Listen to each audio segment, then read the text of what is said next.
puts me in samadhi. This is spiritual lullaby for samadhi. And Suprabhatam, wake-up song for Paramashiva in me. For Paramashiva to manifest. With this one spiritual powerful cognition, chant this Mahavagya.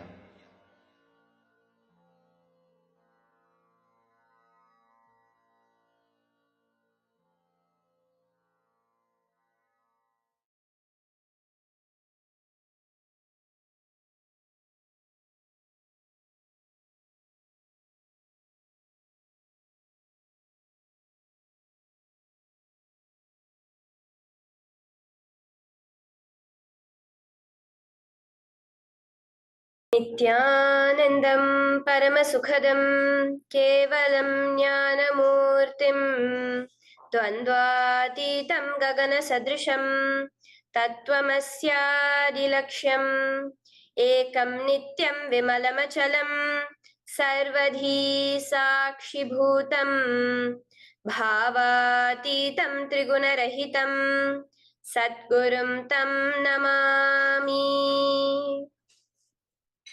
Welcome to Nityananda Yoga, where we transcend the limits of conventional practice and dive deep into the source of our being, drawing from the original source of yoga itself.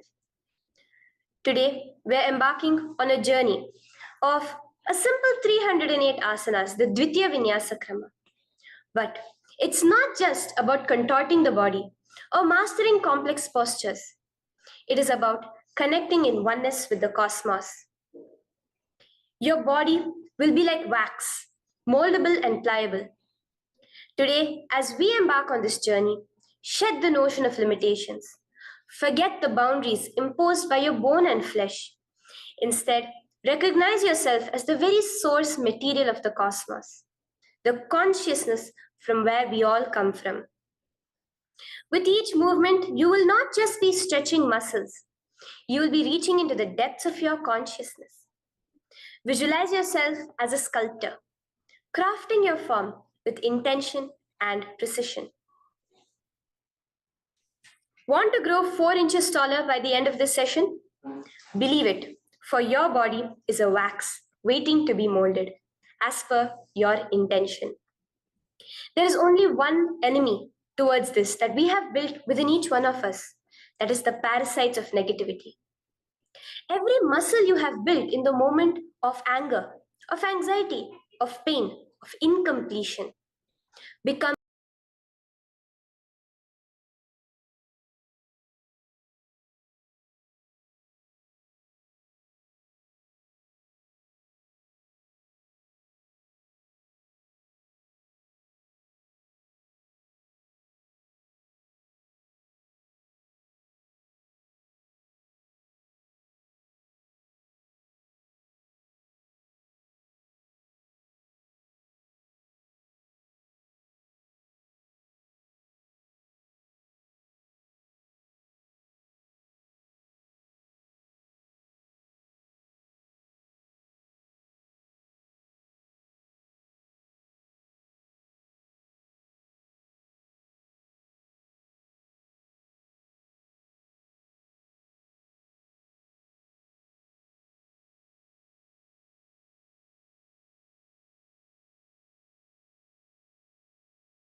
नित्यानन्दं परमसुखदं केवलं ज्ञानमूर्तिं द्वन्द्वातीतं गगनसदृशं तत्त्वमस्यादिलक्ष्यम् एकं नित्यं विमलमचलं सर्वधी साक्षिभूतं भावातीतं त्रिगुणरहितं सद्गुरुं तं Namami.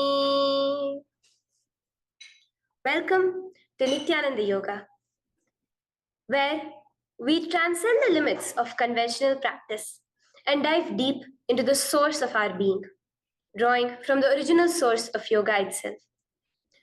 Today, we're embarking on a journey of a simple 308 asanas, the Dvitiya Vinyasa Krama. But it's not just about contorting the body or mastering complex postures. It is about connecting in oneness with the cosmos. Your body will be like wax, moldable and pliable. Today, as we embark on this journey, shed the notion of limitations. Forget the boundaries imposed by your bone and flesh. Instead, recognize yourself as the very source material of the cosmos, the consciousness from where we all come from. With each movement, you will not just be stretching muscles, you will be reaching into the depths of your consciousness. Visualize yourself as a sculptor, crafting your form with intention and precision. Want to grow 4 inches taller by the end of this session? Believe it, for your body is a wax waiting to be molded as per your intention. There is only one enemy towards this that we have built within each one of us, that is the parasites of negativity. Every muscle you have built in the moment of anger, of anxiety, of pain, of incompletion becomes the boundary of your consciousness. Today, we embark on a journey to detoxify ourselves, make us experience our original nature as divine.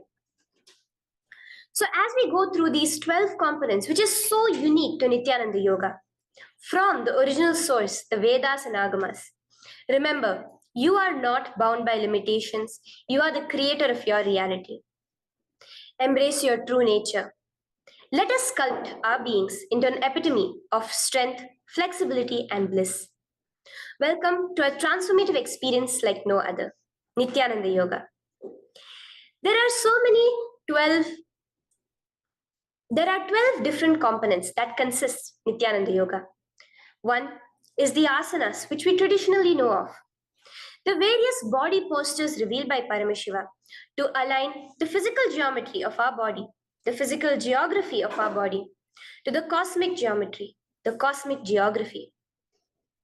As Paramashiva says, sthiram sukham asanam, that body posture which is steady, comfortable, because it's in its original nature of Paramashivatva.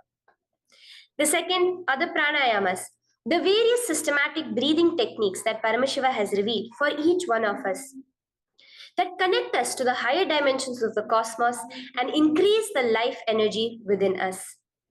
The fourth are the bandhas, the different internal locks of the body. The third are the mudras, the various hand gestures and body movements to seal that life energy within ourselves. The very word mudra means seals. You will be able to seal the space of oneness within you with Paramashiva. The fourth are the bandhas, the various internal locks of the body to awaken the Kundalini Shakti, our latent potential energy, and make us conducive for the ultimate experience. The fifth are the karanas, the beautiful dance movements of the body, revealed by Paramashiva to put you in the space of ultimate bliss, and which engage all the different parts of your body. The next are the visualizations. As Swamiji says, the intention with which you move your body manifests as your reality. As you hold the visualization within you of the various gods and goddesses of Kailasa, of the various beings of this universe, you manifest the powers of those beings within you.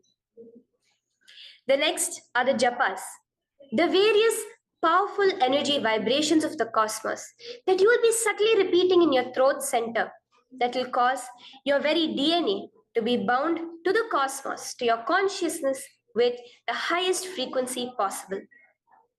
The next are the pramanas, the chanting of the sacred mantras, the original source scripture of Hinduism that reveal the science of Nityananda Yoga, because as Swamiji says, yoga has a source and it is Hinduism. These original verses will manifest the vision Paramashiva had when he created yoga in each and every one of us. There are weights, which is an optional component, helps us to enhance our experience of Nityananda Yoga as revealed from the source scriptures of Hinduism. The next are the mandalas, the cosmic geometrical representation. The Shri Chakra, the Shri Yantra, which is the direct geometrical representation of the cosmos. When you keep that in front of you and gaze at it throughout your Nityananda Yoga, your body will fluidly just align itself to the cosmos. We have the Abharana, the Rudraksha, which we keep on our body, which acts as an energy battery, sucking in, storing the energy that we produce during this Nityananda Yoga and releasing it to us throughout the day to fuel our entire day with consciousness. The last but not the least are the Aushadas, the various sacred herbs that you can apply to, which can be infused with the thought current of Parameshwatva to manifest it within you. With this understanding, let us get right into the practice of Nityananda Yoga, which starts with invoking the presence of Paramashiva himself, the very being of Paramashiva, to witness our Nityananda Yoga today, with the chanting of the Shiva Moola Mantra.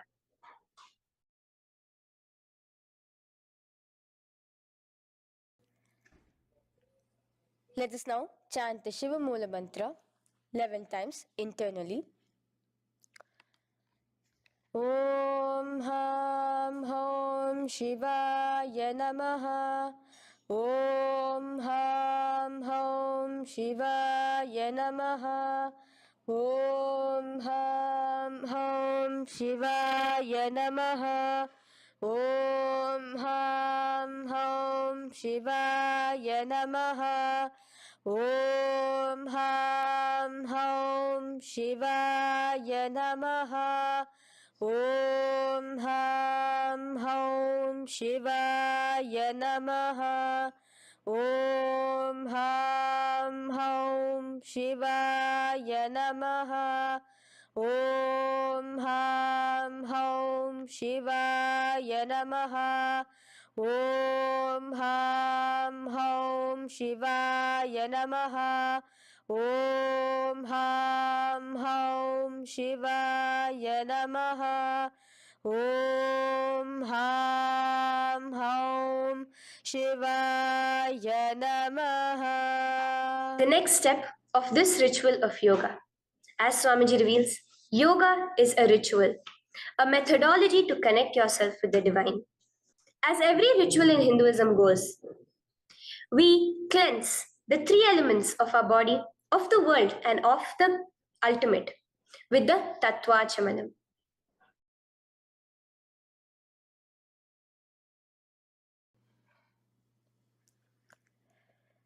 The next is the Tattvachamanam.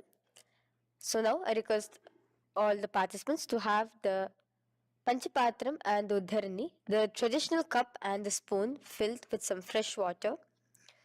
Now,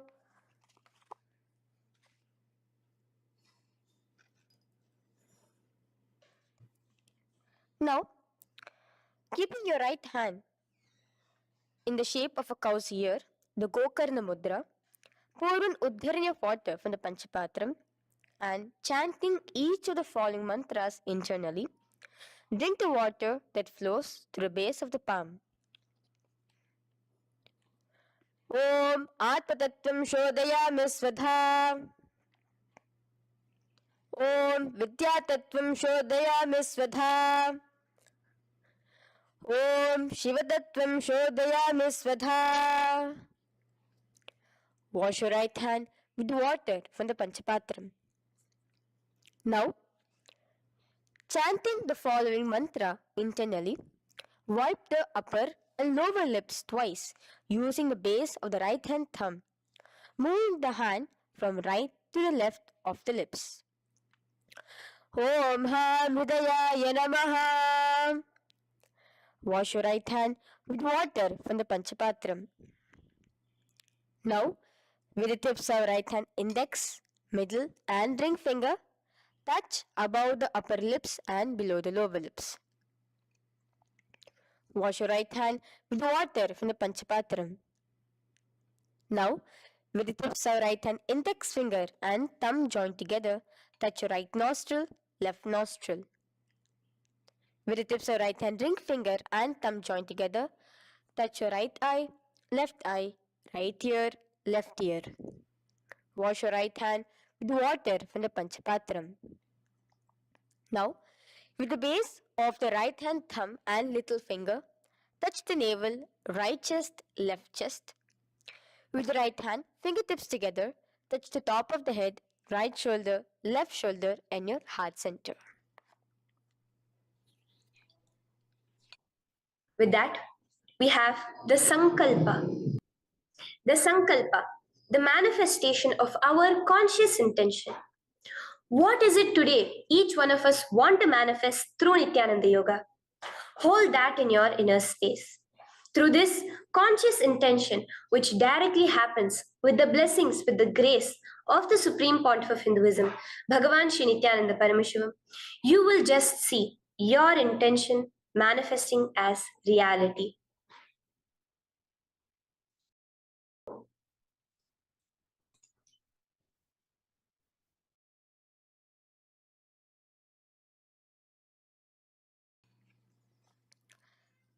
The next is the Sankalpa, the conscious resolution.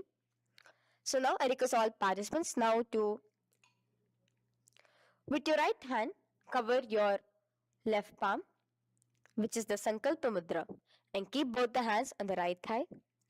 Continue to keep this mudra till the end of the Sankalpa.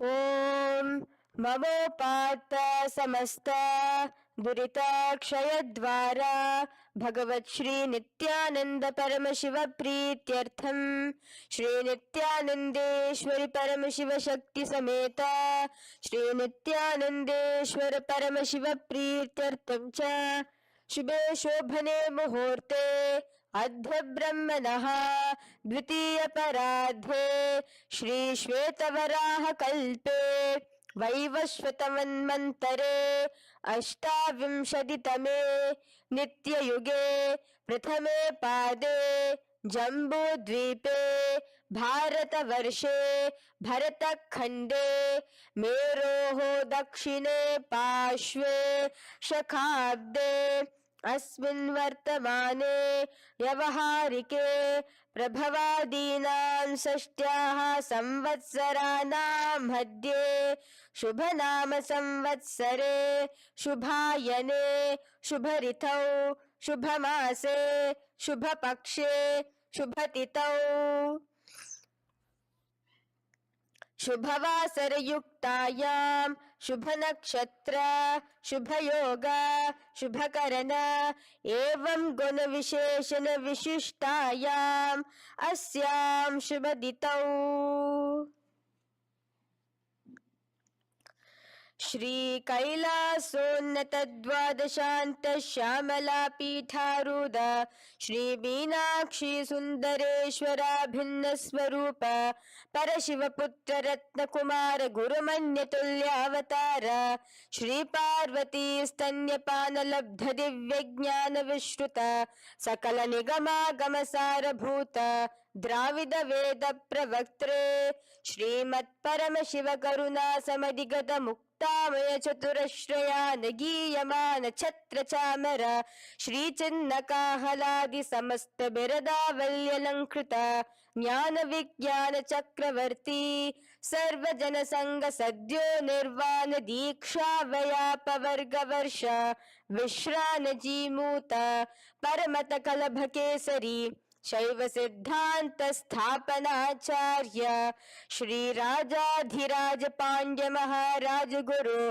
क्षपन शाक्यादि महांधकार निवारण ज्ञान भानो वीक्षण नरहार ध्वजोच्छेदन पूर्वक श्रीमद वृषभध्वज स्थापक शैव समय कर्त्रे सर्वज्ञ पीठारूढ़ श्री जगद्गुरु श्री ज्ञान संबंध देशिक स्वामी वागीश सुंदर माणिक्य वाचक स्वामिनाम अवतार भूत श्री ज्ञान संबंध स्वामी पुनरुद्धृत श्यामला पीत सर्वज्ञ पीत तृणवद्युत्तर द्विशततम गुरु महासन्निधान अरुणगिरि योगीश्वर परंपरागत अरुणाचल सर्वज्ञ पीठ गुरु महासन्निधान कैलास परंपरागत कांची कैलास सर्वज्ञ पीठ त्रयष्टम शतोत्तर द्विशततम गुरु महासन्निधान नित्योत्सव नित्य मंगल नित्य कल्याण नित्य रजित कैलास परंपरागत आदि कैलास नित्यानंद पीठ महासंस्थान महासिंहासन पीठ कर्त्रे साक्षात् श्री परम शिव समुद्भूत कैलास परंपरागत वैवस्वत मुनि इक्ष्वाकु हरिश्चंद्र भगीरथ श्रीरामचंद्र सूरसेन इत्यादि अनवच्छिन्न सार्वभौम चक्रवर्ती परंपरागत चतुष्षष्टि योगिनी मंडित चतुष्षष्टि संप्रदाय प्रवर्तक मनुधर्म शासन सूर्यवंश प्राप्त सर्वज्ञ पीठ सुरांगी साम्राज्य मूढ़ाभिषिक्त चूड़ामणे साक्षात् श्री परम शिव समुद्भूत कपिल महागुरु पुनरुद्धृत महानिर्वाणि पीठ अष्टोत्तर सहस्र श्री महामंडलेश्वर साक्षात् श्री परम शिव समुद्भूत श्री महागणपति समारंभ अनवच्छिन्न पीताधीश्वर गुरु परंपरा प्राप्त अतल पीता अष्टोत्तर सहस्र श्री अतल पीताधीश्वर धर्म मुक्ति स्वर्गपुर स्वर्ण पीता त्रयोविंश गुरु महासन्निधान कैलास परंपरागत आदिपीठ सर्वज्ञ पीठ जगद्गुरु श्री कैलास पुनरुद्धारक श्री कैलास परमाचार्य श्रीमत् परमहंस परिव्राजकाचार्य वर्य सच्चिदानंद प्रणव स्वरूप श्रोत्रिय ब्रह्मनिष्ठ श्रीमद् जगद्गुरु श्रील श्री भगवत श्री नित्यानंद परम शिव श्री ज्ञान संबंध देशिक परमाचार्य स्वामिनां प्रीत्यर्थम तेषां पादारविन्दयोः भक्ति सिद्ध्यर्थम गुरु कृपा कटाक्ष सिद्ध्यर्थम क्षेम स्थैर्य वीर विजय आयुरारोग्य ऐश्वर्यानां अभिवृद्ध्यर्थम धर्मार्थ काम मोक्ष चतुर्विध फल पुरुषार्थ सिद्ध्यर्थम समस्त दुरितोपशांत्यर्थम समस्त मंगलावाप्यर्थम भगवत श्री नित्यानंद परम शिव प्रसादेन सकुटुंबस्य ज्ञान वैराग्य जीवन मुक्ति प्राप्त्यर्थम भगवत श्री नित्यानंद परम शिव कृपा कटाक्षेन पूर्ण आरोग्य युक्त दृढ़गात्र यौगिक शरीर सिद्ध्यर्थम परम शिव शक्ति आविष्करणार्थम नित्यानंद योगाभ्यासं करिष्ये. Now wash your right hand with water from the Panchapatram. Om Apaupasprisya. Now, let's get started with the asanas. Okay? Sit first in a cross-legged position on the ground in Sukhasana. Bring your hands into the Bindu Mudra with your thumbs and index fingers touching each other. Place it on top of your knees. Here we have the Kumbhaka, the pranayama of Samana Kumbhaka. As you inhale and exhale, visualize flames licking up your spine. Do the bandhas, the locks, the Mahamudra Bandha, all three of the bandhas, where you are doing the Jalandhara Bandha, tucking in your chin to your chest, the Udyana Bandha, sucking in your stomach, and the Moola Bandha, clenching your perineum. For the first set of asanas, we have the japa Soham, which you'll be repeating in your throat center. As you do Sukhasana, visualize Lord Shiva in your inner space. The next asana is Parvatasana. Now, from the seated position, bring both your feet to the opposite thighs. Clasp your hands together in front of your heart center in the Anjali Mudra and raise it above your head. Keep your hands as straight as you can. Continue the Samana Kumbhaka and the Japa of Soham. Remain with all the three bandhas, the chin to your chest in Jalandhara Bandha, the stomach tucked in Udyana Bandha, and the clenched perineum in Moola Bandha. Here, visualize yourself as Mount Kailash. The next asana is Hali Pavasana. Now slowly bring your feet together in front of your body as you stretch it out a little further away. Now bring your hands behind your back and clasp the left hand by your right. Lean forward, placing your forehead on the ground as you continue to engage all the three bandhas. Here, gaze at your nose. Visualize Swamiji, the Supreme Pontiff of Hinduism, in your inner space. Now, in a similar position from Hali Pavasana, just release your hands, slightly get up and bring your hands in front of your body. Place them on the ground, cupping your hands, making a hollow in Nagi Pavasana. Visualize yourself as a snake, gazing at your nose. Continue the japa, the pranayama, and all three bandhas engaged. Now, raise up. This is Kokilasana. Hold your big toes with your index and middle finger in the Prana Mudra. Stretch your legs straight out and upwards. Cross it into Padmasana. Bring it to your opposite thighs. Lean forward and down onto your elbows. Again, tuck your chin into your chest, suck in your stomach, and clench the perineum in the Mahamudra Bandha. Visualize yourself as a bird in Kokilasana. The next is Neti Asana. Now, raise up again. Bring one ankle to the top of the opposite knee. Hold the elbows with your hands. Hold the respective elbows with the opposite hands.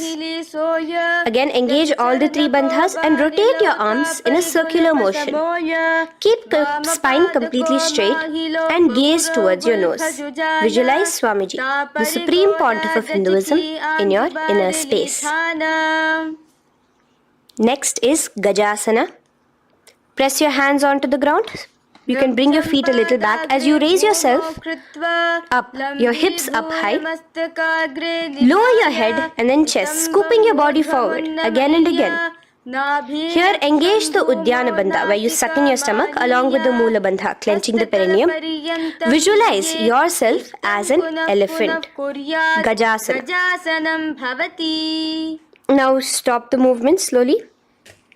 In another dynamic asana, which is Rikshasana, you will start alternatively pressing the heel of one foot onto the ground while lifting the other heel up.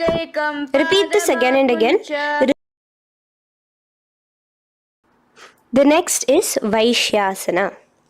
Now slowly come to a standing position. Stand tall on the tips of just your big toes. Keep your head neck straight line. And bring the middle, index and ring fingers to your heart in the Hridaya Mudra. Continue engaging the Udyana Bandha. Visualize Swamiji in your inner space. Here we have a very interesting movement, which is the Karanas, the dance movements. So the first Karana is Urdhva Janu Karana, which literally means the raised knee. So now stand in the Aramandi position, which is your heels touching together, the toes facing outwards, almost at a 45-degree angle. Bend your knees low And keep both your hands at your chest, elbows parallel to the ground. Twist one knee towards the center of your body. Raise it up, back across the body back to the original position. Simultaneously with the leg movement, follow it with your respective hand, up and across the body. Repeat this alternatively on both sides. Now, in Balalingasana, come back to a standing position straight and interlace your fingers from outside in. This is the Sarva Vashankari Mudra. Hold on to your knee, pulling it up towards your chest. Pull it tight. Continue to keep your spine straight. Engage all the three bandhas, the Jalandhara Bandha, the Udyana Bandha and the Moola Bandha. As you are holding your knee, visualize yourself holding, caressing a baby. Balalingasana. The next asana is Pada Pidanasana. Now the same foot which is raised, clasp it with your hands and pull it behind towards your body, holding it with both your hands. Again, engage all the three bandhas, standing tall. Visualize Swamiji, the Supreme Pontiff of Hinduism, in your inner space.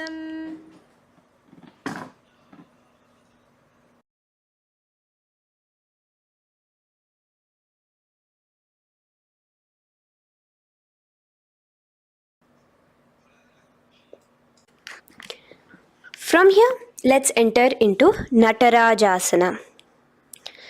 Now, the same foot you're already holding behind your back, twist the same hand of that leg inwards and pull the leg back.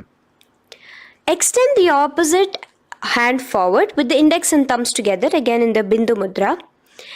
Now, pull the foot back and up while leaning forward in Natarajasana. Hold your balance here.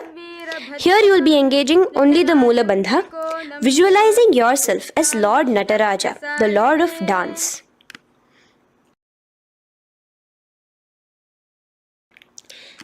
Now again let's repeat Balalingasana on the other side with the other leg. Pull it up towards your chest with the hands in the Sarva Vashankari Mudra. Engage all the three bandhas as you visualize yourself holding and caressing a baby. Now pull your foot back into Pada Pidanasana on the other side. Remain with all the three bandhas engaged. Visualize Swamiji in your inner space. And lean forward. Now, hands stretched in the Bindu Mudra into Natarajasana. Balance there as you visualize yourself as Lord Nataraja. Now, come back to a standing position. Release your leg. Gain your balance. As we enter into the Ardharechita Karana. Now again bring yourself to the Aramandi position, heels together, toes pointed outwards and knees bent. Now from this position, bring your right foot onto the tips of the toes behind the left heel. The heel should be up. Bring your left hand towards your chest, parallel to the ground again, and extend the right arm out and wide like a pendulum. Bring it back towards your chest. Now while your arm is swinging, remember to move your fingers one by one inwards towards the palm and then outwards. Now place the right hand over the nose. Uncross your ankles. Let's do this on the other side also. Cross the left ankle behind and stretch the left hand out like a pendulum.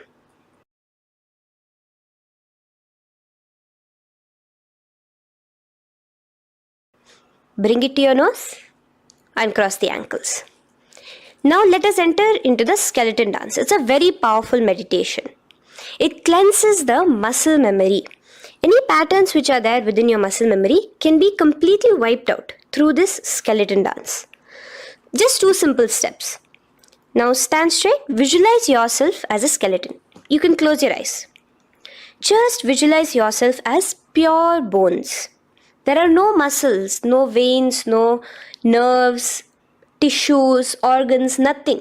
Just bones, a skeleton form. And shake your body intensely. As a skeleton, you are moving yourself wildly, intensely. Just shake it all out. Move your hands, move your legs, your head. Let there be no bone in your body untouched. Just move it. Move wildly. Shake, shake. Literally feel yourself throwing all the patterns out of your system with the intensity of your shaking.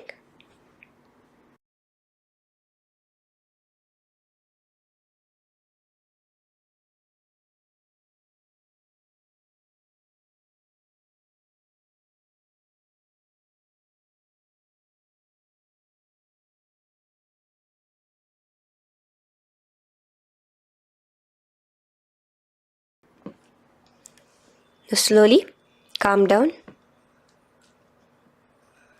Take a few steps, gain your breath back. That's a powerful meditation we did. Let us do the next Karana. Again, come back to a standing position. Do the Aramandi. Your toes outwards, knees bent with your feet together. Now here, raise your hands above your head. Keep your palms completely straight and cross the wrists with the palms facing forward and the back of the hands outward. Now from the crossed wrists, uncross the wrists, spreading your arms out wide while you turn your hip towards the side. Turn by the waist sideways. Bring your hands back over the head and turn on the other side. Repeat this on the other side. Do it again. Let's twist out. Come back to the middle and twist out again. This is the Kati China Karana. Now stand tall. Raise your hands above your head. Bring yourself to the top of the tip of your toes. Let your hands face each other parallel to the ears. You're tall, pushing yourself, stretching yourself. Again, engage all the three bandhas. Tucking in your chin to the chest, sucking in your stomach and clenching your perineum. Visualize yourself as a palm tree. We have the japa changing over here where you will be repeating Shivoham in your throat center. Tadasana. Now, as we enter into Uttanasana, relax and lean forward, bringing your hands on by the ground next to your feet. Keep your palms flat on the ground. Try your best. Engage all the three bandhas. Remain with all the three bandhas engaged as you visualize Swamiji, the Supreme Pontiff of Hinduism himself, in your inner space. Now jump your feet back into Tarakshvasana, coming to a plank position. Keep your hands shoulder width apart. Be steady there. Chuck in your chin to your chest in the Jalandhara Bandha as well as engaging the Moola Bandha. Now rotate your head while in the Jalandhara Bandha from shoulder to shoulder, side to side. This is Tarakshvasana. Visualize Swamiji, the Supreme Pontiff of Hinduism, in your inner space. Yes. Now lay flat onto the ground in Bhujangasana. Lower your entire body down. Now point your toes backwards. Keep your hands by the side of your chest and push yourself off the ground. Remember to use the strength of your lower back to hold yourself up. Open your mouth wide. Inhale through the hollow of your throat and exhale through your nose. This is the Bhujangani Mudra. In Bhujangasana, you will visualize yourself as a cobra. Now come back into a plank position. So you can tuck in your toes and come back into a plank position. In Shashasana, alternate bringing one knee towards your chest, back and forth. So you'll bring one knee front, push it back and bring the other knee. Repeat this again and again. Do the Sahaja Kumbhaka. Simple breathing in, breathing out. Engage the Moola Bandha, clenching your perineum. Visualize Swamiji, the Supreme Pontiff of Hinduism. Okay. Now place your legs back into the plank position as we enter into Rathasana. Again, bring one foot between your hands and alternate jumping one foot back and bringing the other foot forward simultaneously. Again and again. Continue the Sahaja Kumbhaka and the Moola Bandha engaged as you visualize yourself as a chariot, a Ratha, in Rathasana. Now, into Veerabhadrasana. remain one leg in between your hands. So as you jump, one leg comes between your hands, stop in that position, one leg stretched back, and raise yourself up into a standing position. So the front foot will be pointing forwards and bent at a 90-degree angle. The knee will be bent at a 90-degree angle. The other leg, which is extended back, the foot will be pointed sideways at a 45-degree angle. Now raise your palms, hands up, parallel beside your ears. Do the Uddiyana Bandha along with the Mula Bandha, pulling in your stomach in. Gaze towards your third eye as you visualize yourself as Lord Veerabhadra. Now relax down, switch your legs around, and let us do Veerabhadrasana on the other side. Stretch your hands up, gaze towards your third eye, suck in your stomach in the Uddiyana Bandha, and visualize yourself as Lord Veerabhadra. Okay, bring your feet together now. Let us move into Vrikshasana. Now stand tall, gain your balance here slowly. Bring one foot towards the inner thigh. Bring your palms together, raise them up above your head in the Anjali Mudra. Keep your elbows as straight as you can. Again, continue the Uddiyana Bandha, sucking in your stomach. Gaze forward, hold your balance, visualize yourself as a tree, the stability of a tree in Vrikshasana. Now, slowly bring your hands down. Now the foot which is in your inner thigh, bring it towards the opposite, to the root of the opposite thigh. Bring your hands in the Namaskar Mudra in front of your heart center together and visualize yourself here as Lord Garuda, just engaging the Mula Bandha alone here. This is Garudasana. Now let us repeat Vrikshasana on the other side. Slowly put your foot down. Bring the other foot to the inner thigh. Raise your hands above your head. Suck in your stomach in the Uddiyana Bandha and visualize yourself as a tree. Let's repeat Garudasana on the other side. Slowly bring the foot to the opposite thigh and lower your hands to be in front of your heart center. Release the Uddiyana Bandha, just engaging the Mula Bandha, clenching your perineum. Visualize yourself as Lord Garuda, the eagle vehicle of Lord Mahavishnu. Okay, bring both your feet to the ground now and spread them far apart from each other. Now keep one leg toes pointing forward and the other set of toes pointing sideways. Straighten your arms out parallel towards the ground. Bring your front arm down towards the front foot, beside your foot, while the other arm extends towards the sky. Visualize yourself as a triangle in Trikonasana. Now raise up and let's repeat Trikonasana on the other side. Switch the position of your legs around and go forward. The other arm raised towards the sky. Visualize yourself as a triangle. Now come back to a standing position. Bring your feet together. We are having another Karana, the Nikuttaka Karana. Bring yourself to the Aramandi position. Feet together, knees out wide. Here now bring your hands towards your chest, but keep both your palms parallel towards each other. Bring your right foot onto the toes with the heels up. And simultaneously bringing the right hand towards the top.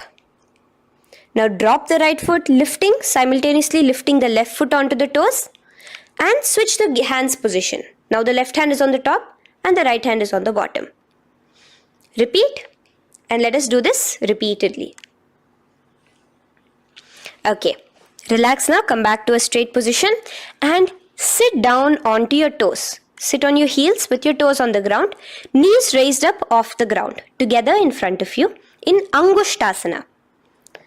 Bring your hands together in the Namaskara Mudra in front of your heart center. We have a very interesting pranayama over here, which is the Bhramari Kumbhaka, where you will be subtly buzzing like a bee as you do this asana. The japa we will be entering into is Sadashivoham. In Angushtasana, engage the Mula Bandha as you visualize Swamiji, the Supreme Pontiff of Hinduism, in your inner space. Now in the same position, slowly bring your hands to the ground.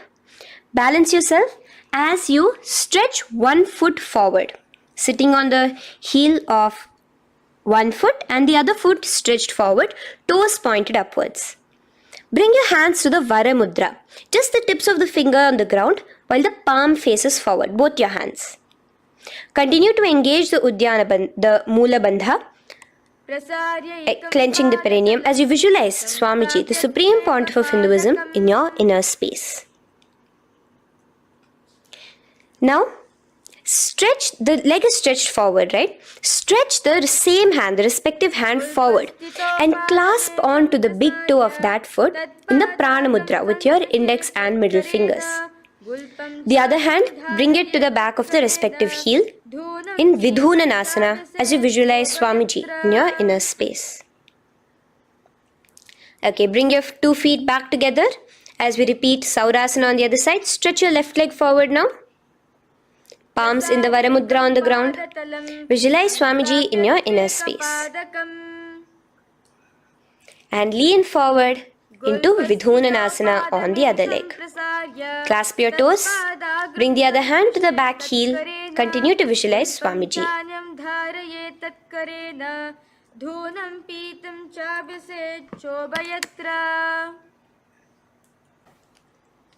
Now bring your 2 feet back together as you continue to sit on the heels, getting a nice toe workout here.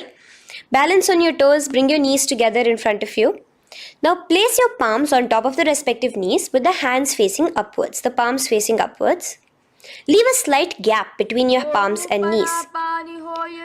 As you gaze forward, engage the Jalandhara Bandha, tucking in your chin to your chest, and look between the gap between your hands. Brahma Jurankushasana. The next is Kapilasana. Now spread your knees wide and place them onto the ground. Keep your hands on the respective knees. Pull your stomach in and up in the Uddiyana Bandha. Gaze towards your nose as you visualize yourself as Maha Kapila Muni, the first man that ever started thinking. In the same position, just release that Uddiyana Bandha. Release the lock of the stomach, but continue to clench your perineum in Mula Bandha as you switch your gaze to your third eye. So from your nose, switch your gaze to the third eye. Visualize Swamiji, the Supreme Pontiff of Hinduism, in your inner space. Bhadra Gorakshasana. Next is Suryasana. Now, your toes are tucked. Just lift your knees off the ground, wide apart. Bring your hands together in the Padma Mudra with the little fingers and thumbs joined together. Engage the Uddiyana Bandha, suck in your stomach and raise your hands up tall above your head. Slightly lean back as you look towards the gap between your hands. Visualize Lord Surya in your inner space. Now relax, slowly bring your hands to the ground. Sit on top of your heels, the toes flat. Here, keep your hands on top of your knees and lift your tongue up against the roof of your mouth in the Manduki Mudra. Do the Sahaja Kumbhaka, simple breathing in and out. Engage the Mula Bandha, clenching your perineum. With the Japa Sadashivoham, repeating in your inner space, here you will visualize yourself as a frog in Mandukasana. Your tongue pressed against the upper palate. Is your frog-like tongue catching the nectar of immortality dripping from your Sahasrara Chakra? Gaze towards your third eye in Mandukasana. Now from here itself, moving into Uttana Mandukasana. Just bring your hands to the opposite shoulders, remaining in the same seated position. Continue with the Uddiyana Bandha engaged, gazing at your third eye. The Manduki Mudra, tongue pressed against the top of your palate, visualizing yourself as a frog in Uttana Mandukasana. Slowly bring your hands out from behind your back. Now slightly raise up and cross your ankles behind you. Sit on top of your crossed ankles. Keep your knees wide and your fingers spread on the top of your knees, both your hands. Open your mouth wide and stick out your tongue, exhaling forcefully. Gaze at the tip of your nose. Repeat this several times because you're visualizing yourself as a lion in Simhasana. The next asana is Bhadrasana. Now you can release yourself and uncross your ankles. Just keep your toes crossed behind you. Again, sit on top of your heels, keeping your knees wide apart. Cross your hands behind your back, hold on to the big toes in the Prana Mudra with your index and middle fingers. Apply the Jalandhara Bandha, tuck in your chin to your chest along with the Mula Bandha, sucking in your perineum. As you gaze towards your nose, here, resume the Brahmari Kumbhaka, buzzing like a bee subtly in your inner space as you visualize Swamiji, the Supreme Pontiff of Hinduism, in your inner space. Now, bring your hands out from behind you. As you bring yourself to a squatting position. Keep your feet flat onto the ground as close together as possible, but your knees opened wide. Bring your body in between your knees, your torso in between your knees, and take your arms in and around your knees towards the back, clasping your fingers, interlacing your fingers behind you in the Parashu Mudra. Gaze towards your nose. Visualize yourself as a crow in Kakabhusandhiya Asana. The next asana is Kani Pavasana. Unclasp your hands and place them flat onto the floor. Keep them shoulder width apart for good balance. Now, slowly bring your knees to the back of your arms, above the elbows. Lean your chin forward and down. Keep your gaze steady as you lift your feet off the ground. In Kani Pavasana, visualize Swamiji, the Supreme Pontiff of Hinduism, in your inner space. Now in the same position, slowly lower your head to the ground and stretch your legs up high, forming a tripod between your two hands and your head in Kapali Asana. Gaze at your nose, continue the Brahmari Kumbhaka, continue engaging the Mula Bandha and the Japa of Sadashivoham. Visualize Swamiji in your inner space. The next asana is Parshva Mayurasana. Slowly bring your feet down. Yes, relax. And now squat on your toes with your knees together and twist your body. Place both the hands to one side of your knees. Now bring one of your elbows to the knee and the other of your elbows towards the hip. Lean onto your arms, balance, extending your legs out to the side. Gaze towards your third eye, visualizing yourself as a peacock. In Parshva Mayurasana, as you do the pranayama, the Rechaka Kumbhaka, let your exhalations be prolonged and your inhalations be slightly shorter. Now relax, bring your feet to the ground and bring your body to the other side of your knees. As you repeat Parshva Mayurasana on the other side, lean forward, stretch your legs, gaze at your third eye, visualize yourself as a peacock. Now let's do Bhairaganathasana. Now come again to a plank position. Place your hands down, stretch your legs back and bring one foot around your shoulder to be placed in between both your palms. Gaze at your third eye. Just engage the Mula Bandha, clenching your perineum. Here, this is Bhairaganathasana. Visualize yourself as Lord Kala Bhairava. Slowly bring your foot out and bring the other foot in between your palms, remaining in the plank position. Continue to visualize yourself as Lord Kala Bhairava in Bhairaganathasana on the other side. The next asana is Unmukha Pithasana. Now from the same plank position, bring your forearms onto the ground. Be steady as you walk your feet closer towards yourself, forming like a slight mountain. In Unmukha Pithasana, gaze at your third eye. Continue the Rechaka Kumbhaka. Visualize Swamiji in your inner space. The next asana is Vashishthasana. Now, just raise yourself onto one of your hands. So, release your forearms off the ground and raise yourself onto your right arm. And keep your body completely parallel to the ground as you raise your left arm straight above your head. Visualize yourself as Rishi Vashishta as you do the Vashishthasana. Gaze towards the hand on the top. Now slowly bring that hand down. As you switch the hands, bringing your right hand up towards the sky. Balance there, completely straight on your toes. As you visualize yourself as Rishi Vashishta, the Guru of Bhagavan Sri Rama. Now, bring your feet forward into Anjaneyasana. So here you will be sitting on your hips with your legs pointed forward and sit on top of your hands. So keep your palms facing upwards and sit on both your palms as you tuck your elbows into your body. Do the Rechaka Kumbhaka, continue the Rechaka Kumbhaka. Engage the Jalandhara Bandha, tucking in your chin to your chest, gaze at your nose, visualize yourself as Lord Hanuman in Anjaneyasana.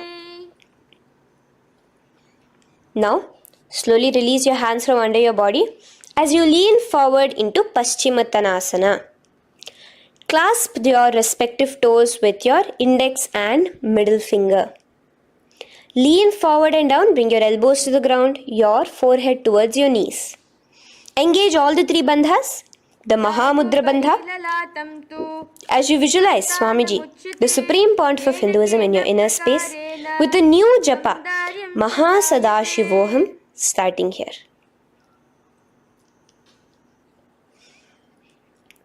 The next is Ugrasana.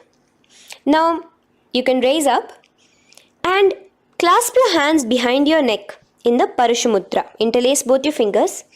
Lean forward and down, bringing your forehead to your knees and your elbows onto the ground. Again, engage all the three bandhas in the Mahamudra Bandha as you visualize Devi Kali in your inner space in Ugrasana. The next is Marichyasana. So raise up and keep one leg pointed forward while you bring the other leg towards the groin, the knee pointed upwards. Place the foot flat on the ground. Now lean forward, bring both your hands, wrap your arms around the raised knee, clasping your hands behind the back together. Bring your chest to the thigh with your head towards the knee. Here engage just the Mula Bandha, sucking in your perineum, as you visualize yourself as Rishi Marichi in Marichyasana. The next asana is Mahamudrasana. Now slowly raise up and the raised knee, let it rest by your side with your leg towards the inner thigh of the opposite leg. Now again reach down, hold your foot, bring your elbows to the ground, your forehead to your knees. Engage all the three bandhas in the Mahamudra Bandha. Gaze at your nose, visualize Swamiji himself in your inner space. Raise up. Let's repeat Marichyasana on the other side. Bring the other foot straight while the other foot comes into the groin. Knee up. Lean forward, clasping your hands behind your back. Visualize yourself as Sage Marichi. Now from here, raise up, engage all the three bandhas as you let your knee fall to the side. Lean forward, clasping the foot. Gaze at your nose. Visualize Swamiji in your inner space in Mahamudrasana on the other side. Now, bring yourself to a seated position. Sit and bring the soles of your feet together. Bend your knees and keep your heels as close towards you as possible. While try to touch your knees to the ground. Clasp your feet together with both your hands. Maintain a straight spine. Gaze towards your nose in Bhadrasana 2.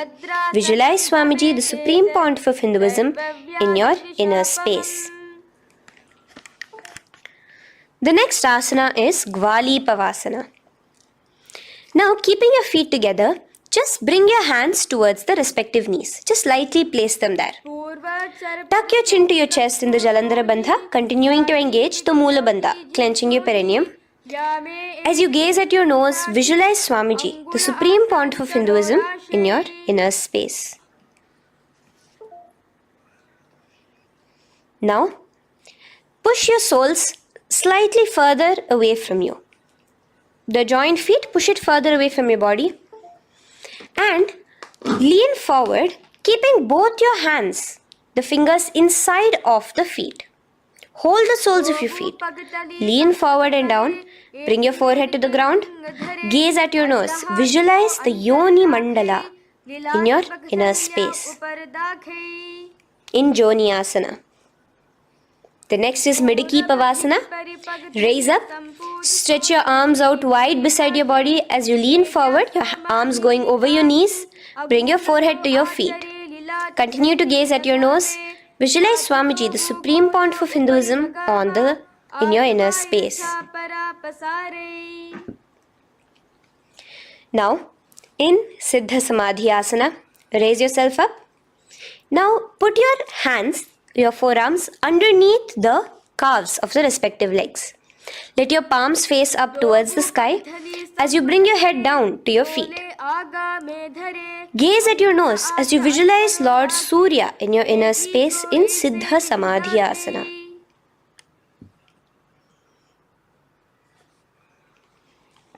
The next asana is Chiniki Pavasana.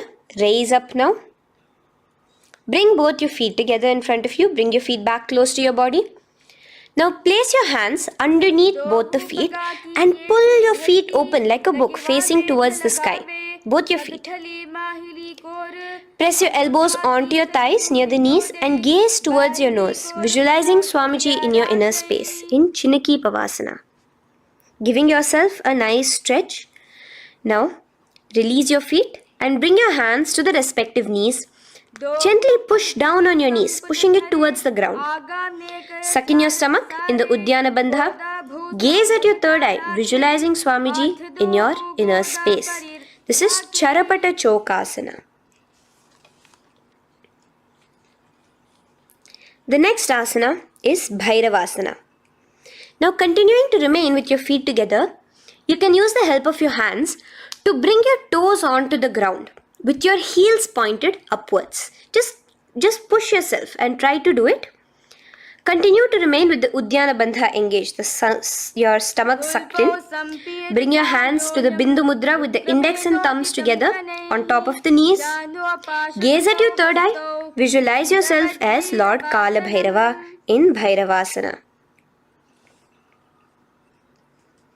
The next asana is Samanasana. So slowly you can bring your feet out from underneath.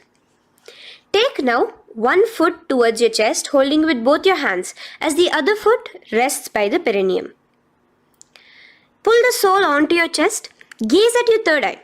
Visualize yourself holding the breath in the Mooladhara Chakra, the Chaturdala, the 4-petal lotus of your body. Gaze at your third eye. Visualize Swamiji, the Supreme Pontiff of Hinduism, in your inner space in Samanasana. From here, let's move into Apanasana. Now, the foot that you have towards your chest, just bring it over your shoulder and place both your palms onto the ground beside you.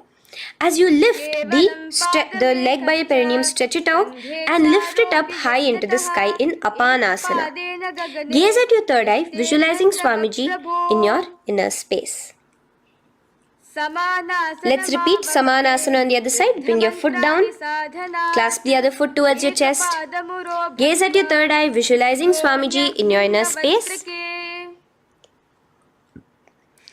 And bring the foot onto your shoulder as we repeat Apanasana on the other side.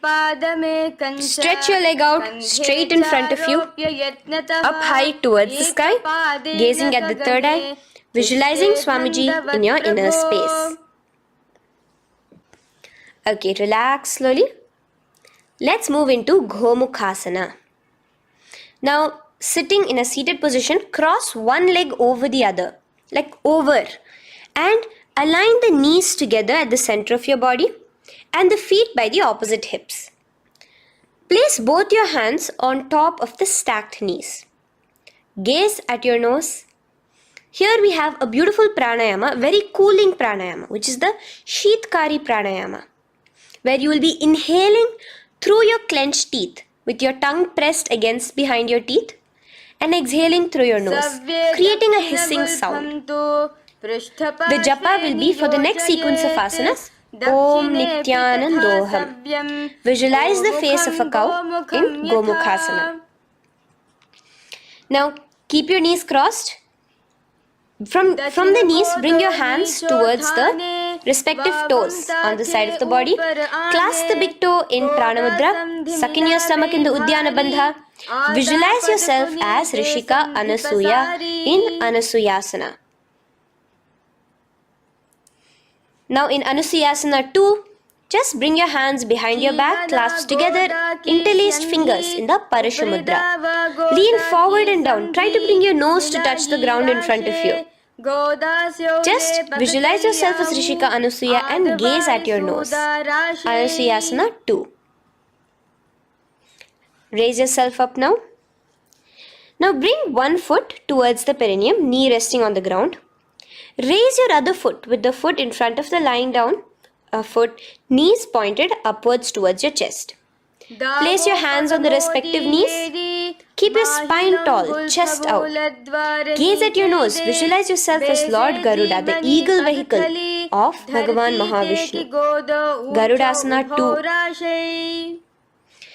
From here, moving into Naradasana. Now, keep both your hands, bring both your hands behind your neck and clasp them in the Parashamudra. Interlace your fingers behind your neck. Twist outward of the raised knee. Just keep your whole body outside of the raised knee. Gaze towards your third eye, visualizing yourself as Devarishi Narada in your inner space. From Naradasana, let's enter into Matsya Pithakasana. Place one foot on the top of the opposite thigh. Wrap your respective arm across the knee, holding on to the opposite shin. Extend the opposite hand straight. Hold on to the respective toe with the index and middle fingers in Prana Mudra. Gaze towards your nose. Visualize Matsyavatara, the fish form of Bhagavan Mahavishnu in your inner space. In Matsya Pithakasana.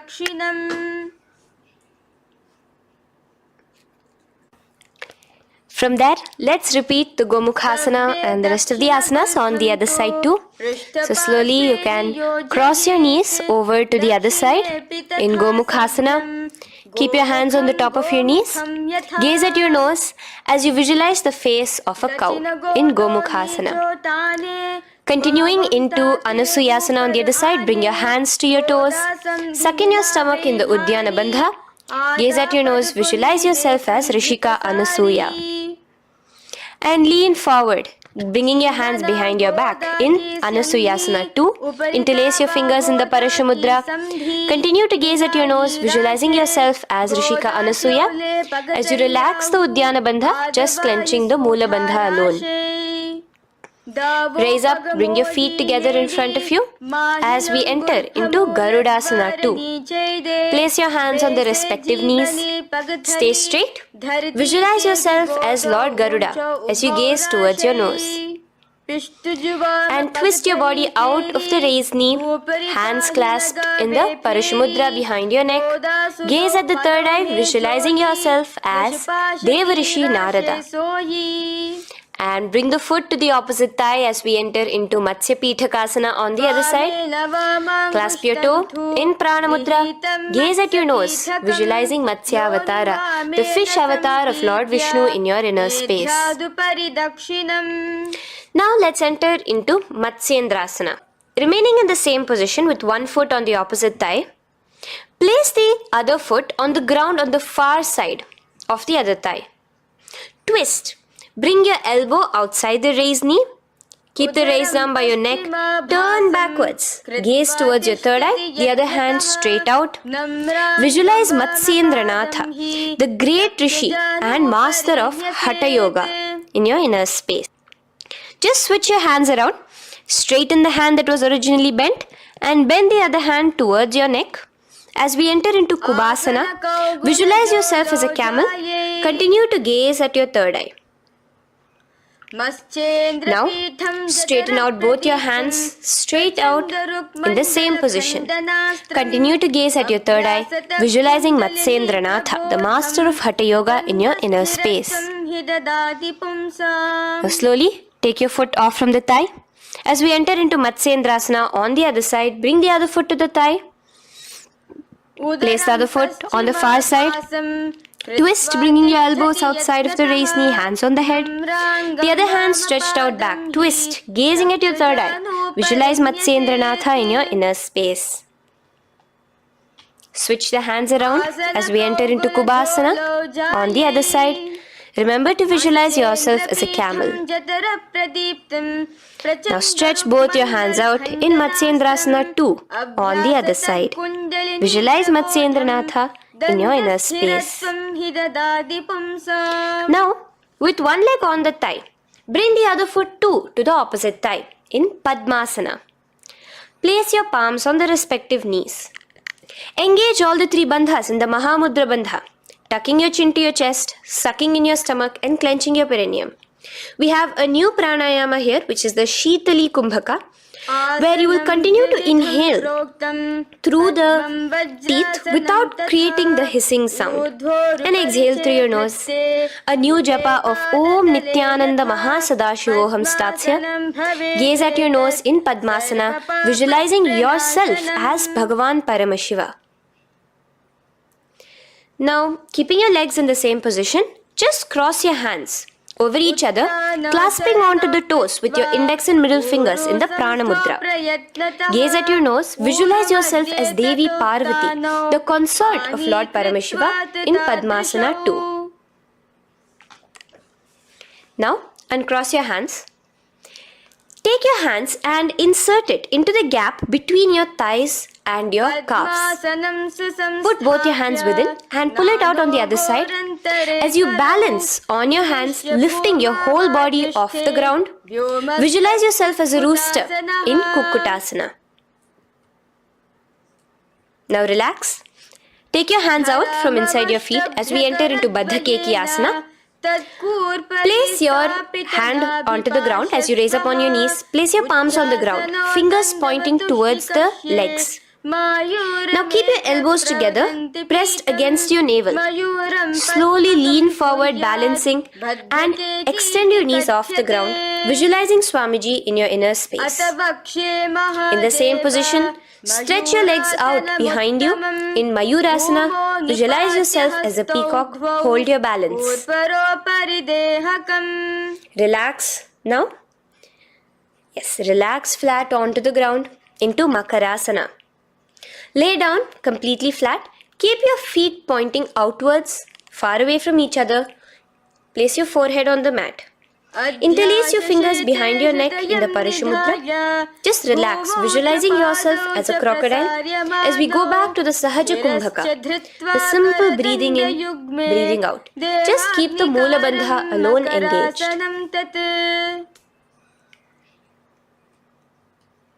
The next asana is Shalabhasana. Now lay on your stomach and place your hands on the ground beside the chest. From the laying position, raise your legs up. Use your core strength to bring your thighs off the ground. Visualizing yourself as a locust in Shalabhasana.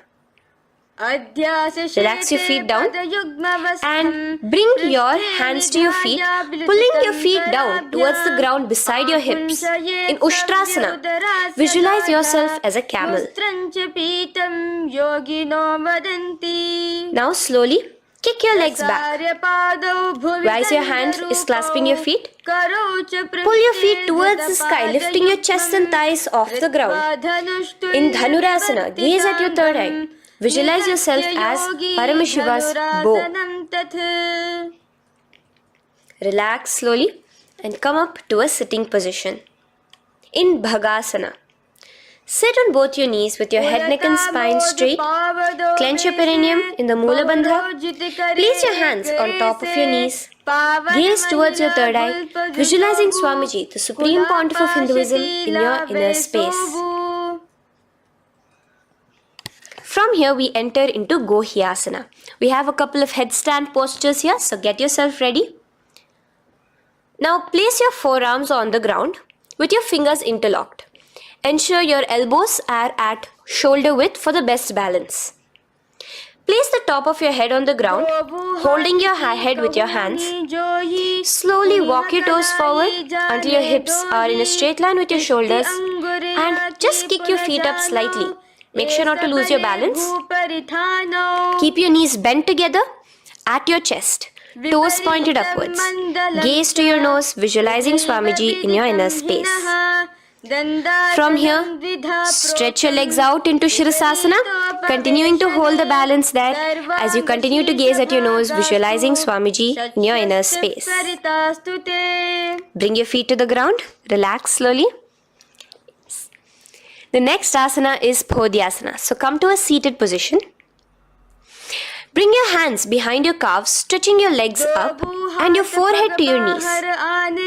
Visualize Swamiji in your inner space. Here we have a new Kumbhaka, which is the Bhastrika Kumbhaka, where you will be exhaling forcefully, making the sound of a bellows. Podhyasana. The japa for this next series is Om Nityananda Paramashivoham, the Mahavakya. Relax yourself. Continuing to remain balanced with your legs up, just bring your hands to the opposite shoulders. In Parighasana, visualize yourself as a mace as you gaze towards your third eye. Now relax. Keep your elbows and palms onto the ground as your legs are raised. Visualize yourself as a boat in Naukasana. Continuing to gaze towards your third eye, remember to continue the Bhastrika Kumbhaka. Forceful exhalation. Now, continuing to keep your balance, just bring your hands to your feet and scoop your hands underneath the heels, pull it towards the chest. Keep your spine upright, gaze towards your nose. Visualize yourself as Lord Rudra in Rudrasana, the most ferocious form of Paramashiva. Now lay on your back, so you can remove your hands from underneath your feet and lay on your back. With your feet flat on the ground, knees pointed upwards. Now place your palms down. Just let your fingers touch the back of your heel. Do not clasp your feet. Lift your hips up high, pressing the feet onto the ground. Chin tucked to the chest in the Jalandhara Bandha automatically. Gaze at your nose, visualizing Swamiji in Unmukha Pithasana 2. Now lay onto the ground in Shavasana. Just lay completely flat with your palms facing upwards by the side of your body. Just unclutch from any movement happening within you. Visualize your body is dead. The Supreme Pontiff of Hinduism, Swamiji, is just liberating you. Just let your awareness, your energy completely pervade your body in the Shakti Chalan Mudra as you continue to vibrate with the Mahavakya.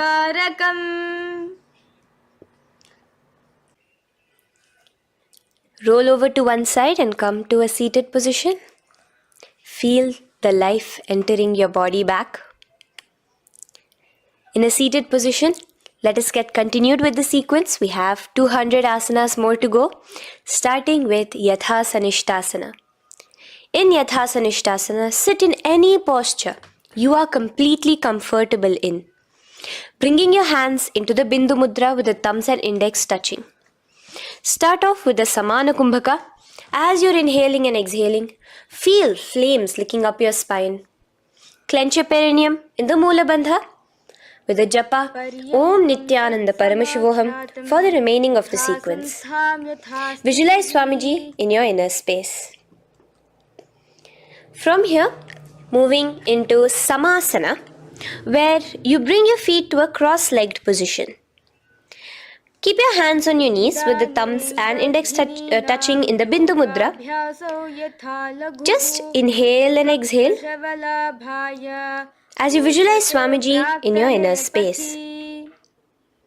The next is Muktasana. Press your left foot against your genital region. Place the right foot on top of your left. Keep your hands facing downwards on top of your knees. Sit straight, gazing towards your nose. Visualize yourself as a sage liberated by Swamiji himself. Now, continue to remain in the same position as we go into Siddhasana, where your gaze will be switching from the nose to your third eye. Continuing to visualize Swamiji in your inner space, ensure the Moola Bandha, the perineum, is locked. in Siddhyasana now. Continuing the same position. Engage all the three bandhas. Sucking in your stomach, bringing your chin to your chest in the Mahamudra Bandha. Switch the gaze to the ground in front of you from your third eye. Visualize Swamiji in your inner space. Now, relax the Uddiyana Bandha and Jalandhara Bandha. Just keep the Moola Bandha, the perineum alone clenched, as we enter Rudrasana 2, where your legs will remain in the same position, just your hands alone, from resting on your knees, will turn around to the Bindu Mudra, the thumbs and index touching. Gaze towards the third eye, visualize yourself as Lord Rudra, the fierce dimension of Paramashiva. The next is Santadhunasana. Keep your hands in the Bindu Mudra, your legs crossed in the same position. As you switch your gaze from your third eye to your nose, visualizing Swamiji, his tranquility, unshakable nature. Now, relax the Bindu Mudra, keep your legs in the same position, and bring your hands to your navel, cupping one palm over the other in the Samputa Mudra. It looks sort of like a lotus bud. Continue to visualize Swamiji in your inner space in Siddhasana 2. The next asana is Bandha Yoni Asana. Maintaining one heel over the other in the same position of the legs, bring your hands to your face in the Shanmukhi Mudra. So just listen carefully now. Bring your little fingers beneath the bottom lip of both hands. Your ring fingers above your upper lip. Your middle fingers closing your nose, your nostrils. Your index finger covering your eyes. And your thumbs pressed into your ears. This is Bandha Yoni Asana, visualizing Swamiji in your inner space.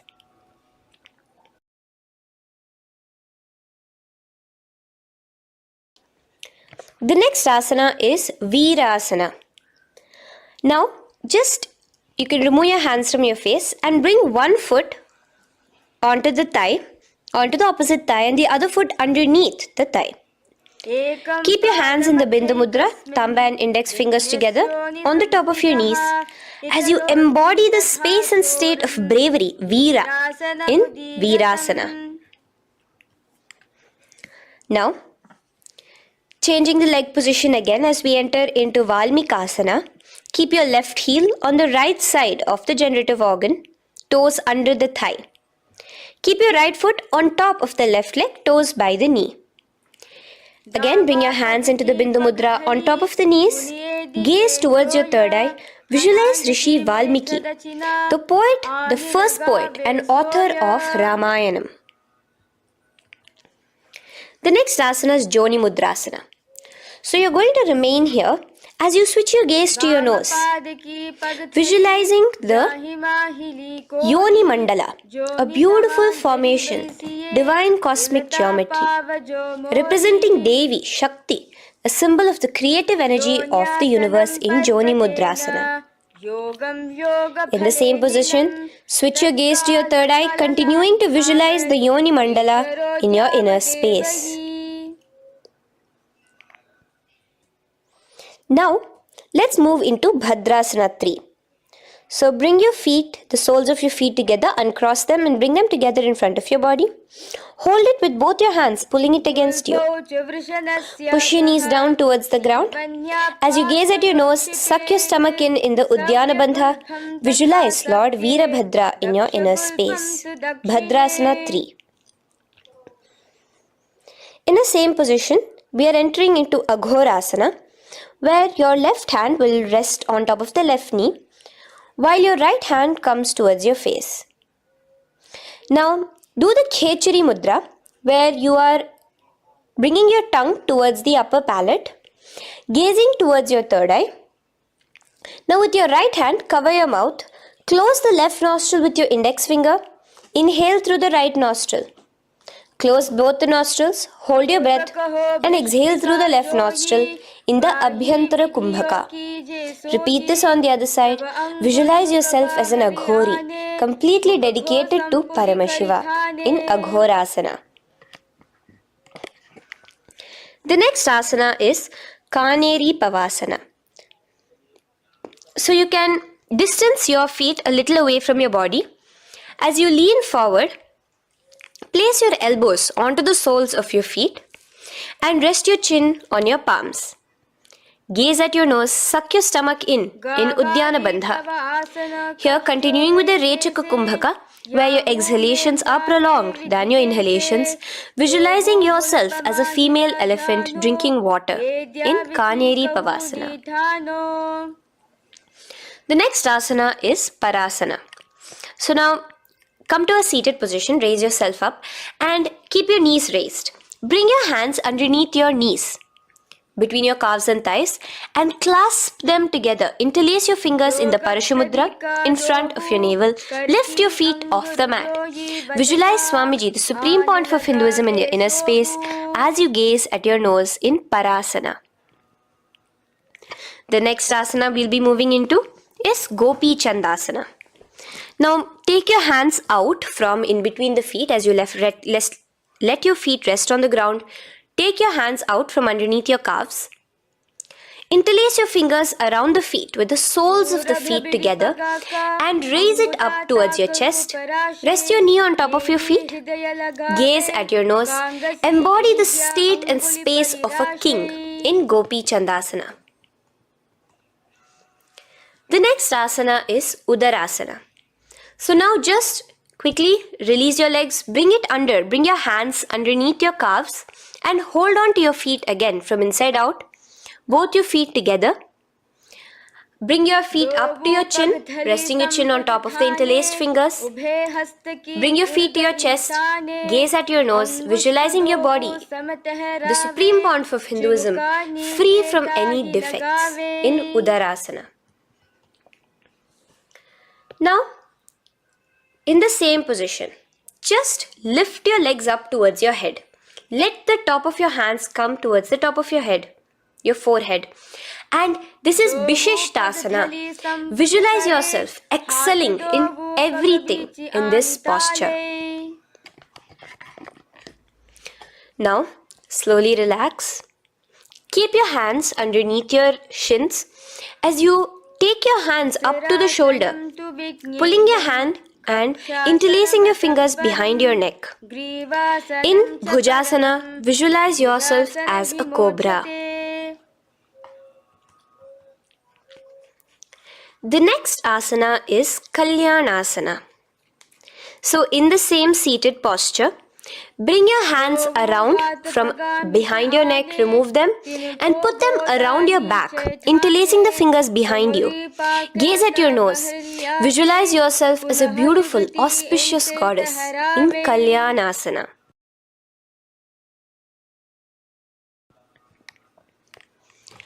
The next posture is Sankatasana.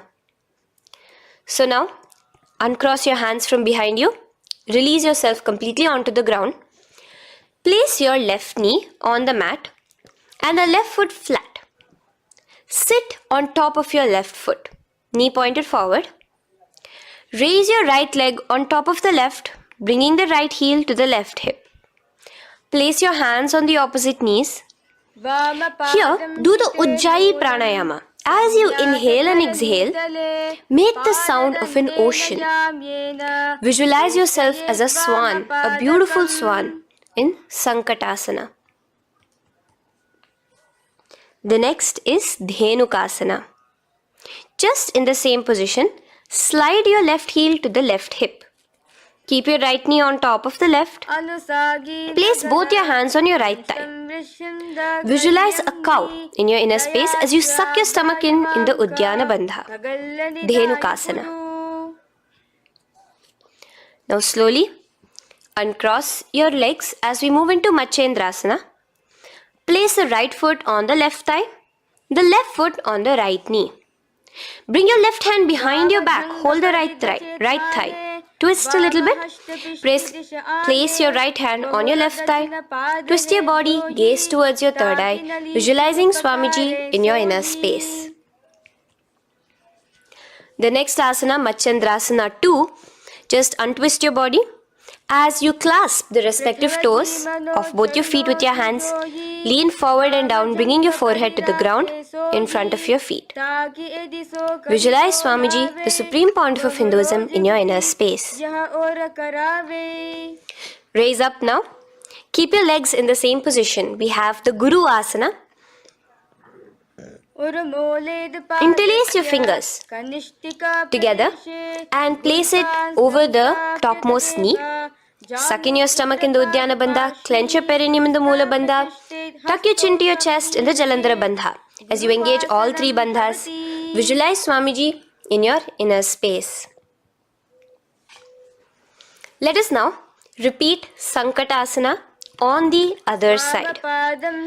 So, you can release your hands, your legs as you cross the other leg over. Visualizing yourself as a swan, remember to put your hands on the opposite knees.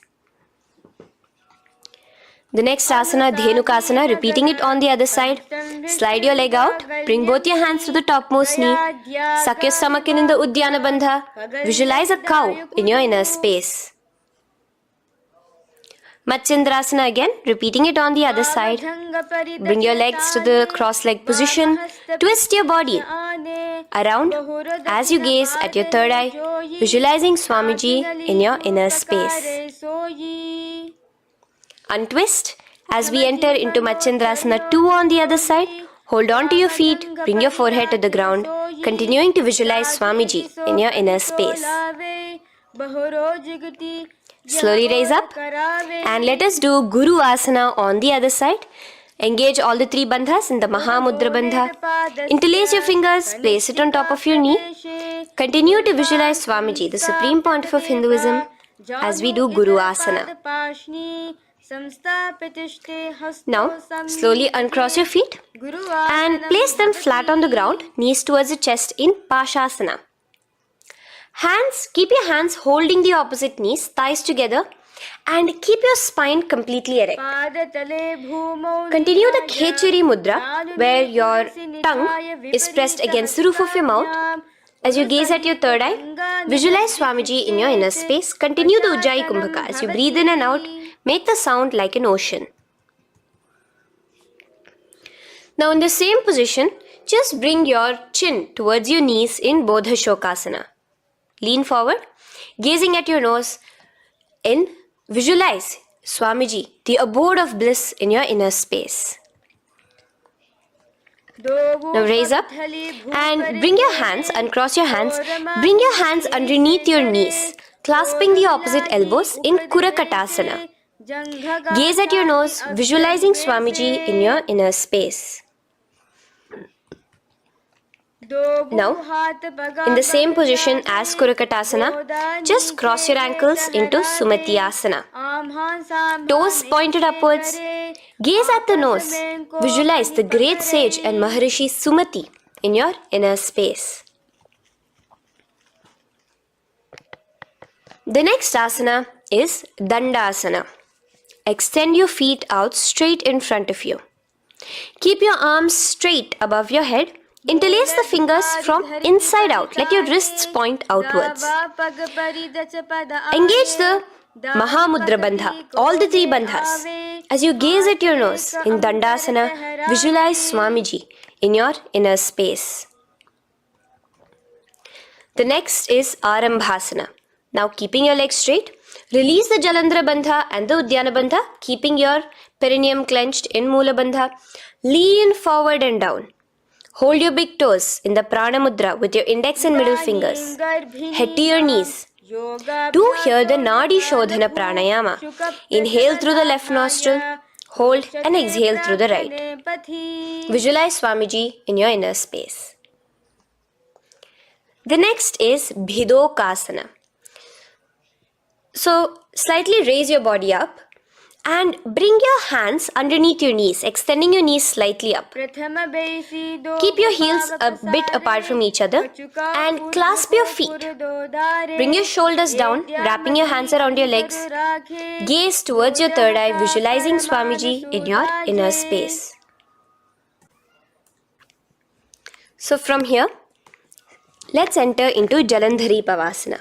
So you can actually remain in the same position with your hands underneath your calves and just bring the soles of your feet together. You might want to bring your body closer. Place your head on top of your feet with the palms facing upwards on the ground. Gaze at your nose. Visualize Swamiji in your inner space. Now slowly bring your hands out from underneath and come to a seated position. Stretch your legs out as we enter into Urdhva Paschimottanasana. Here we have a new Kumbhaka, the Pratyahara Kumbhaka, where you will feel your breath coming from your Mooladhara Chakra up to the Brahmarandra above the Sahasrara. This is the Pratyahara Kumbhaka. In Urdhva Paschimottanasana, extend your legs out, lift one foot behind your neck and lean forward and down towards your foot, visualizing Swamiji in your inner space. Now, slowly, keeping your leg behind your neck, lay onto your back as we enter into Anantasana. Hold the foot from the top of the opposite hand. Visualize yourself as infinite, endless, eternal. Gaze at your nose in Anantasana. Just now, in the same position, roll onto your elbow of the hand holding the foot. Gaze at your nose, feeling in complete control like Swamiji in Ankushasana. Slowly remove the leg from behind your neck. Take a moment to stretch, relax. Lay on your back. Bring your knees towards your chest.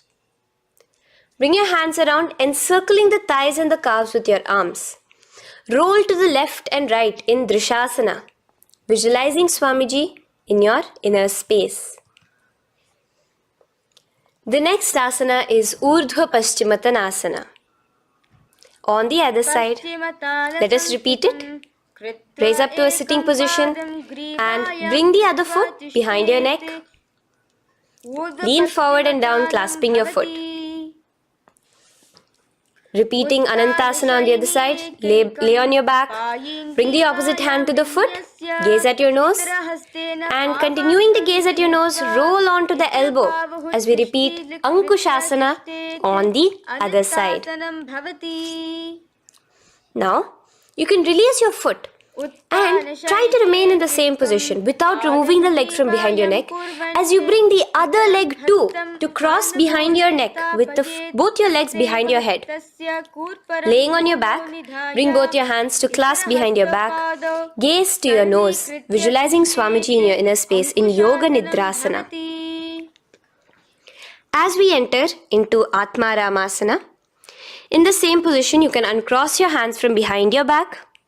Bring it up, continuing to keep it underneath the legs. Just clasp it behind your neck. So you can bring your legs out from behind your neck. Just let your hands interlace behind your neck, gazing to your nose, visualizing the Atma Rama, Bhagavan Mahavishnu within you as your soul blessing you, as you gaze at your nose in Atma Ramasana. Now, you can release your hands and legs. Continue to lay on your back as we enter into Kochikasana. Bring your knees to your chest with the soles facing upwards. Extend your arms sideways as you gaze towards your third eye, visualizing Swamiji in your inner space. Now, from Kochikasana, keep your arms reached out to the sides at shoulder level. As we enter into Jatara Parivritti 1, keep one knee bent, twist it and bring it to the ground on the opposite side with the other leg extended straight. In Jatara Parivritti 2, keep both the knees bent to one side. And in Jatara Parivritti 3, keep both the legs straight to one side. Throughout this, keep your head looking in the opposite direction. And let us repeat this on the other side. You can bring your knees back to your chest. Let your legs out, go to the other side and do Jatara Parivritti 1, 2 and 3. The next asana is Dvipada Pitham. So now, from Jatara Parivritti, you can bring your feet down, lay on your back with your knees pointed upwards, feet flat on the ground. Extend your hands, holding your ankles. And lift your hips up. Engage the Jalandhara Bandha automatically as you raise your hips up, gaze at your nose, visualizing yourself as a bridge in Dvipadapitham. Now in Paryankasana, so you can lay back onto the ground and place your feet flat. Bring your arms over your head, placing the hands flat near your shoulders with the fingers pointing towards the feet. Lift your entire body up and off the ground in Paryankasana as you visualize yourself as sturdy as stone furniture. Lay back down slowly as you bring your hands out.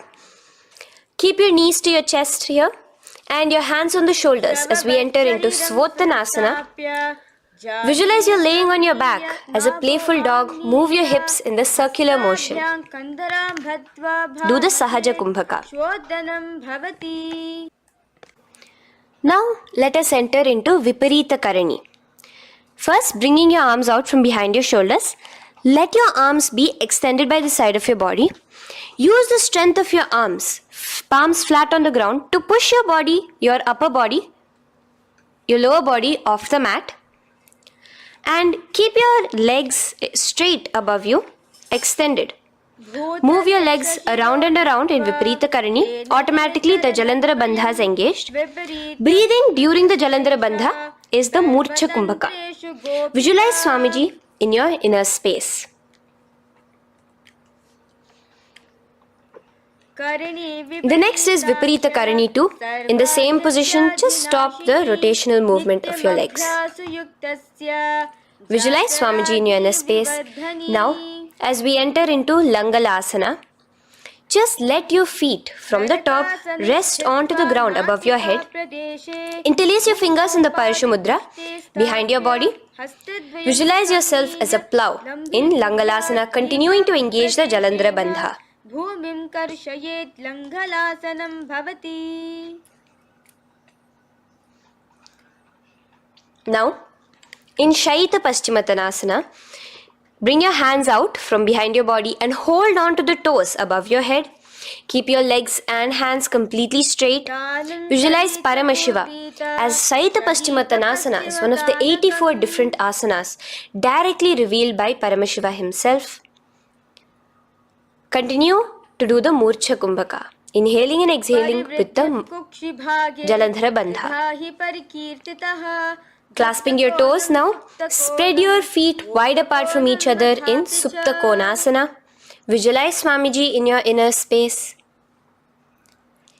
Bring your feet back together as we enter into Chakrasana. Clasp your ankles, keeping your legs and hands completely straight above your head. Visualize yourself as a chakra, a wheel in Chakorasana. Now slowly rest your back onto the ground. Keep your legs raised up in Supta Prasarita Padangushtasana. Clasp the respective toes in the Prana Mudra with your index and middle fingers and spread your legs out wide apart from each other.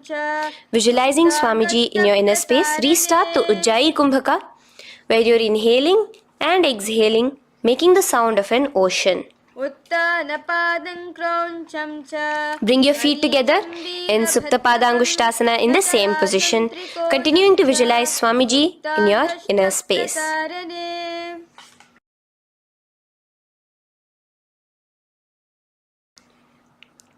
Now, bring your feet, release your feet and bring them into Padmasana.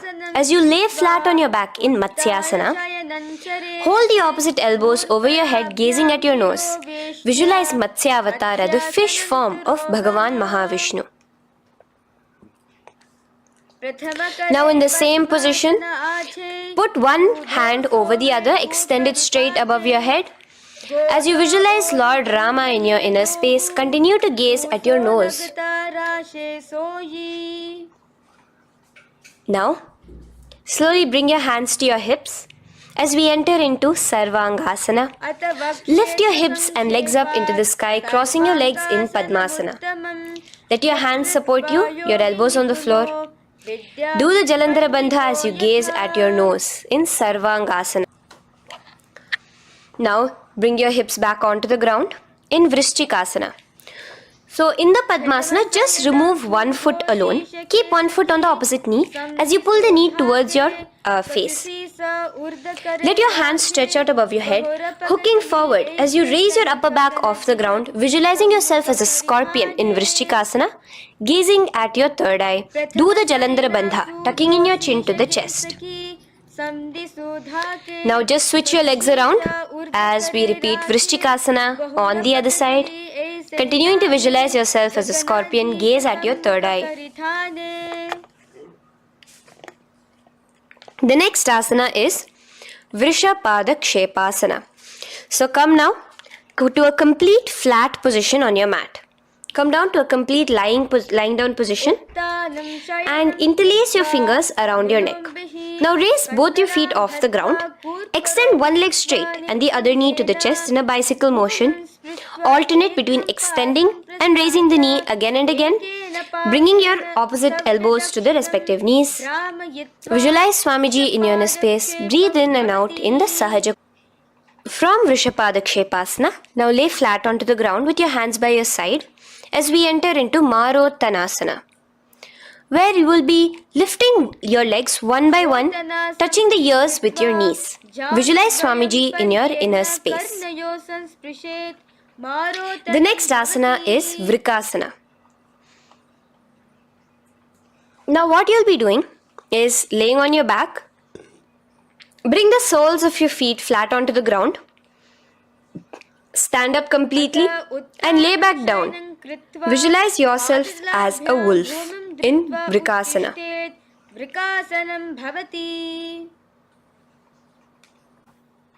Now come back to a seated position as we enter into Luthasana, where you are going to be quickly throwing your legs above your head as you roll over completely, finishing in a prone position. Do this a couple of times.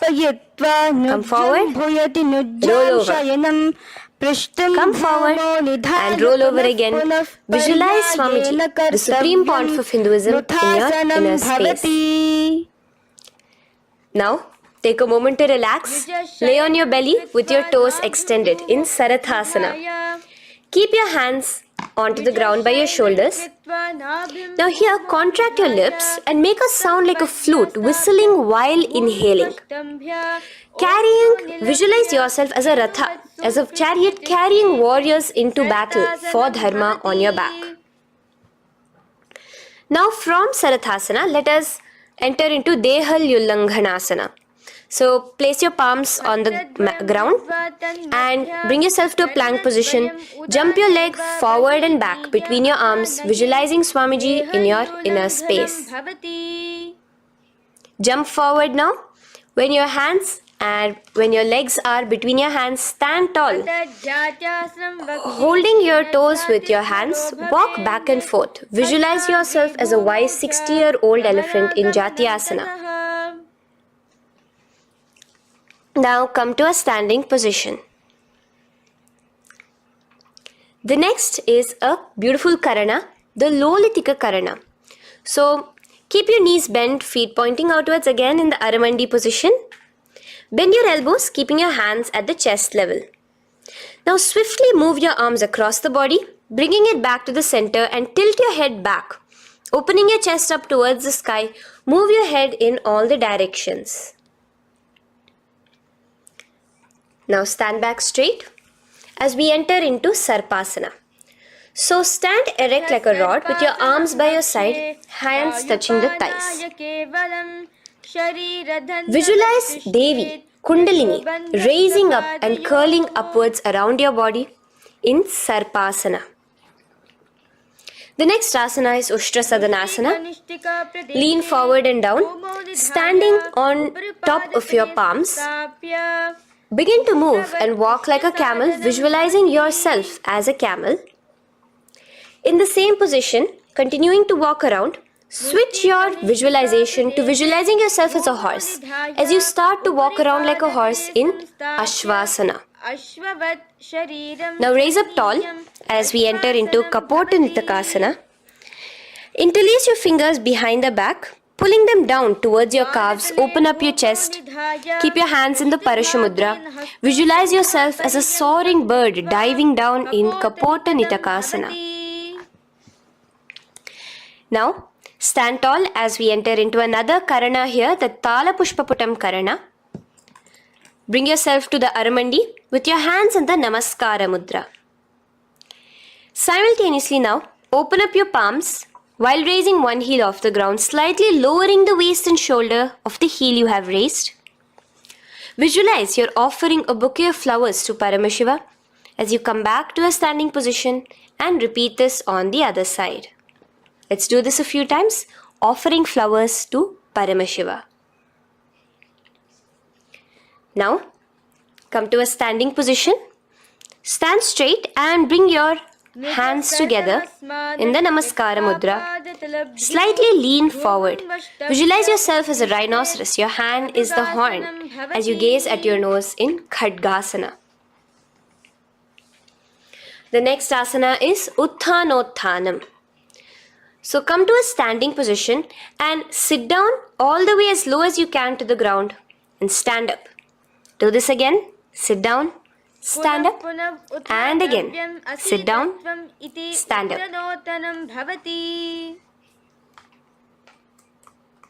As you gaze at your nose throughout this. The next asana is Musalasana. Now come back to a standing position, raise your hands above your head, tall as you jump up and down repeatedly. Visualize yourself as a mace. Jump here in Musalasana. The next asana is Uchchirshaka. So come back to a standing position. Pull the sole of one foot towards your belly. Now with the other leg, sit down and stand up. Release the leg, pick the other leg up, pull it towards your belly, sit down and stand up in Uchchirshaka as you visualize Swamiji in your inner space, gazing at your nose. The next is a Karana, which we will be entering into. The Parshvajanu Karana. So again, bringing yourself to the Aramandi position, bend and lift one knee towards your chest, pointing the toes downwards. Keep your arm around the knee, holding it with the hand in a fist. Let the other hand hang down on the thigh, wrist twisted, fingers pointing inwards. This is the Parshvajanu Karana. Now slowly release. As we enter into Tandavasana, stretch one leg out straight in front of you as you alternate between sitting and standing. Visualize yourself fiercely dancing as Paramashiva. Raise the foot to the inner thigh of the opposite side. As we enter into Brahmanasana, let your hand be resting by the sides. Keep your standing leg erect like a rod. Visualize yourself being blessed by Lord Brahma. Now, you can bring the left foot around the right knee and rotate it, tucking the left toes on the other side of the right calf. Simultaneously, cross your left arm below the right, bring your palms together in the Namaskara Mudra. Visualize yourself as Lord Garuda in Garudasana 3. Now slowly uncross your legs and hands as we enter into Ekapadasana, coming to a standing position. On the right leg, bring your left foot to the opposite thigh with your hands relaxed by the knees. Now take a hold of the raised foot with your hand in the Prana Mudra. Stretch your leg out wide, out to the side, and rotate your body quickly on the standing leg. Visualize yourself as the North Pole star in Dhruvasana. From here now, in the foot which is in your hand, just slowly, once you finish the rotating movement, in Trivikramasana, bring it up towards the back of your neck. Stand as tall as you can and alternate between sitting and standing. Visualize Bhagavan Mahavishnu in your inner space. Now you can take the leg out from behind your neck and stand straight.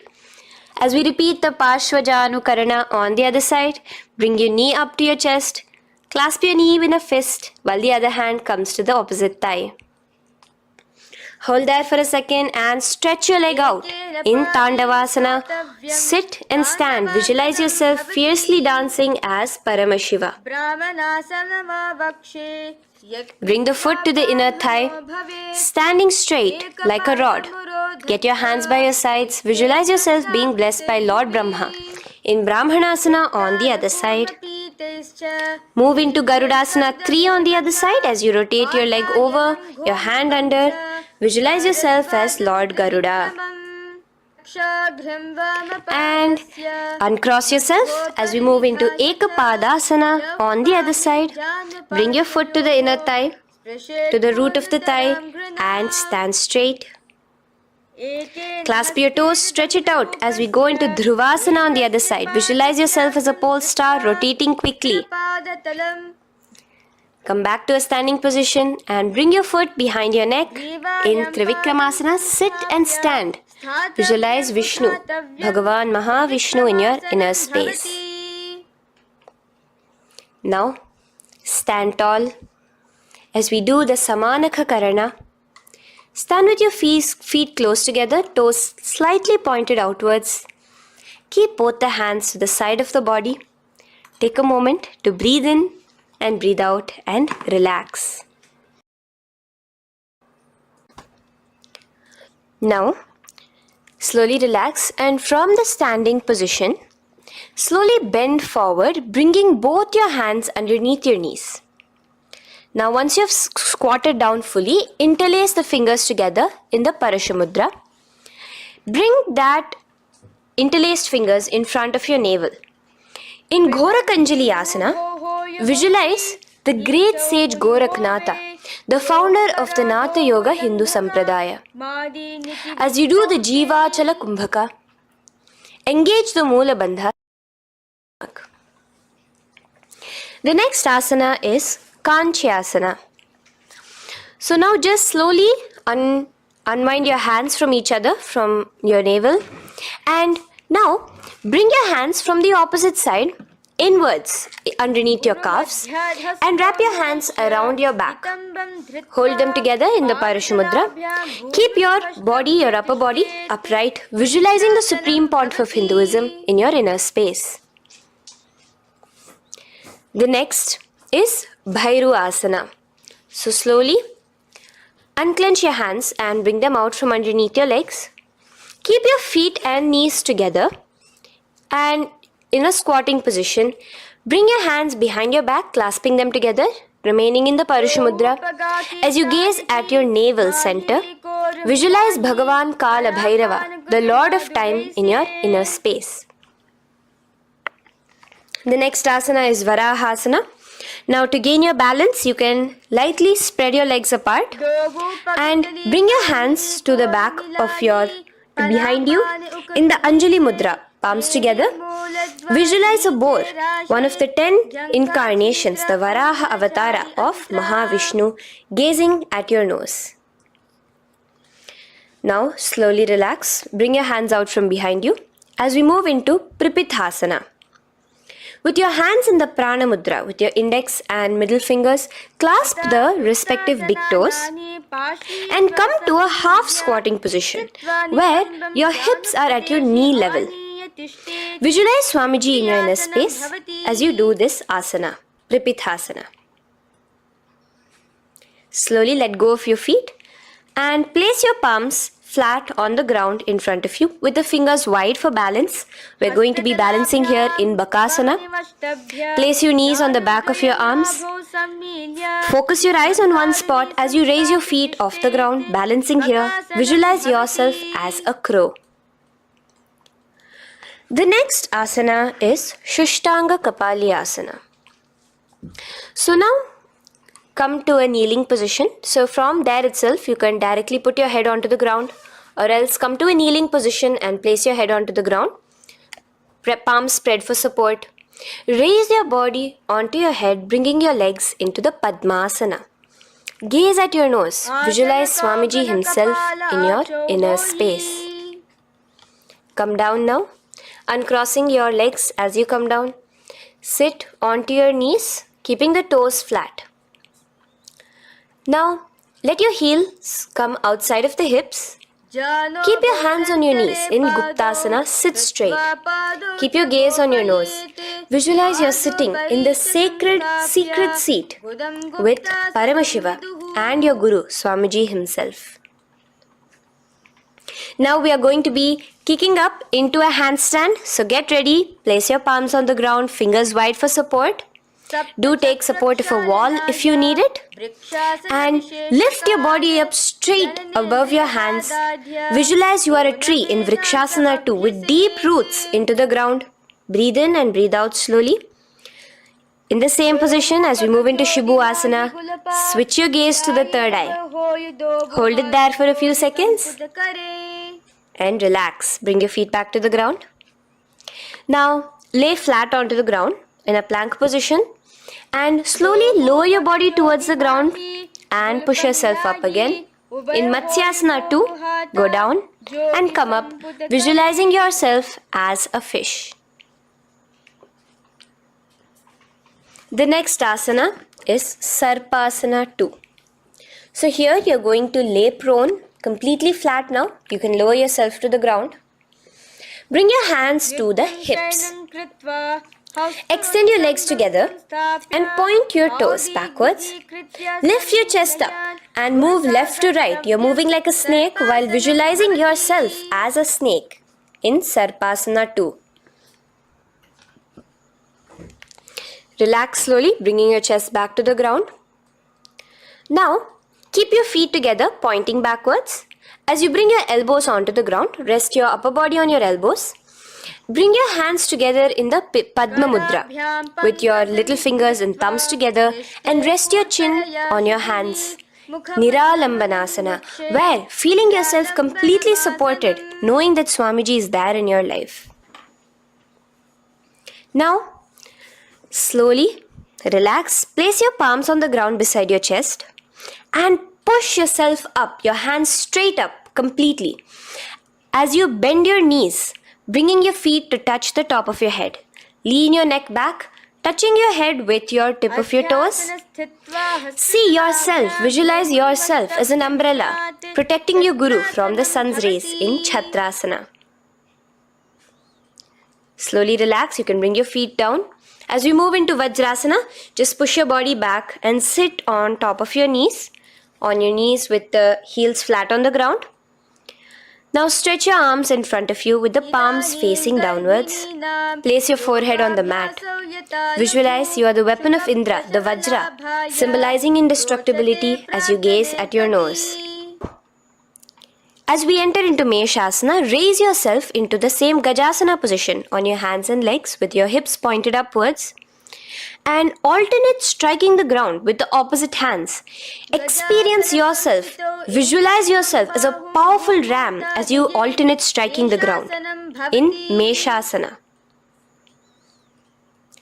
Now stop striking the ground, bring your palms down again. As we move into Ajasana, kick your legs off the ground and lower your forehead to the mat. Let's do it again. Kick your legs off the mat. Lower your forehead to the ground.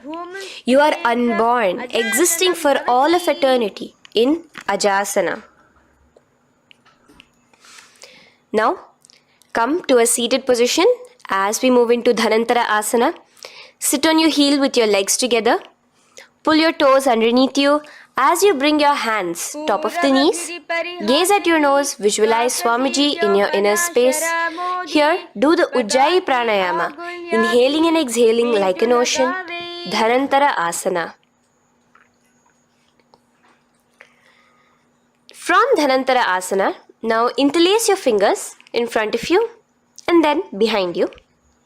Stretch your arms towards all the sides, backwards, forwards. Giving a massage to the various different joints and muscles in your body. Lean forward, get up again. Continuing to visualize Swamiji in your inner space. Relax your hands and now take your respective heels and point them outwards, outside the side of your hips. Keep your hands on your knees with your thighs and knees resting on the ground, spine straight. Visualize yourself as Lord Garuda in Garudasana 4, you have Mahavishnu and Mahalakshmi on your back as you are flying. The next asana is Ananda Mandirasana.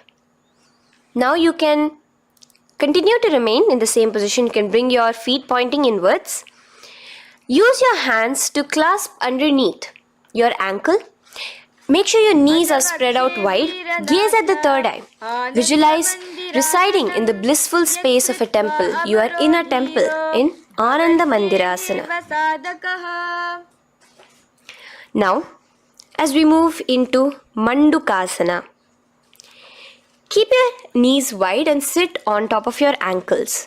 Your hands underneath your knees. Gaze to your nose. Visualize yourself as a frog. Suck in your stomach in the Uddiyana Bandha. And remember to do the Manduki Mudra, your tongue, your frog-like tongue, catching the nectar dripping from the Sahasrara Chakra in Mandukasana 2.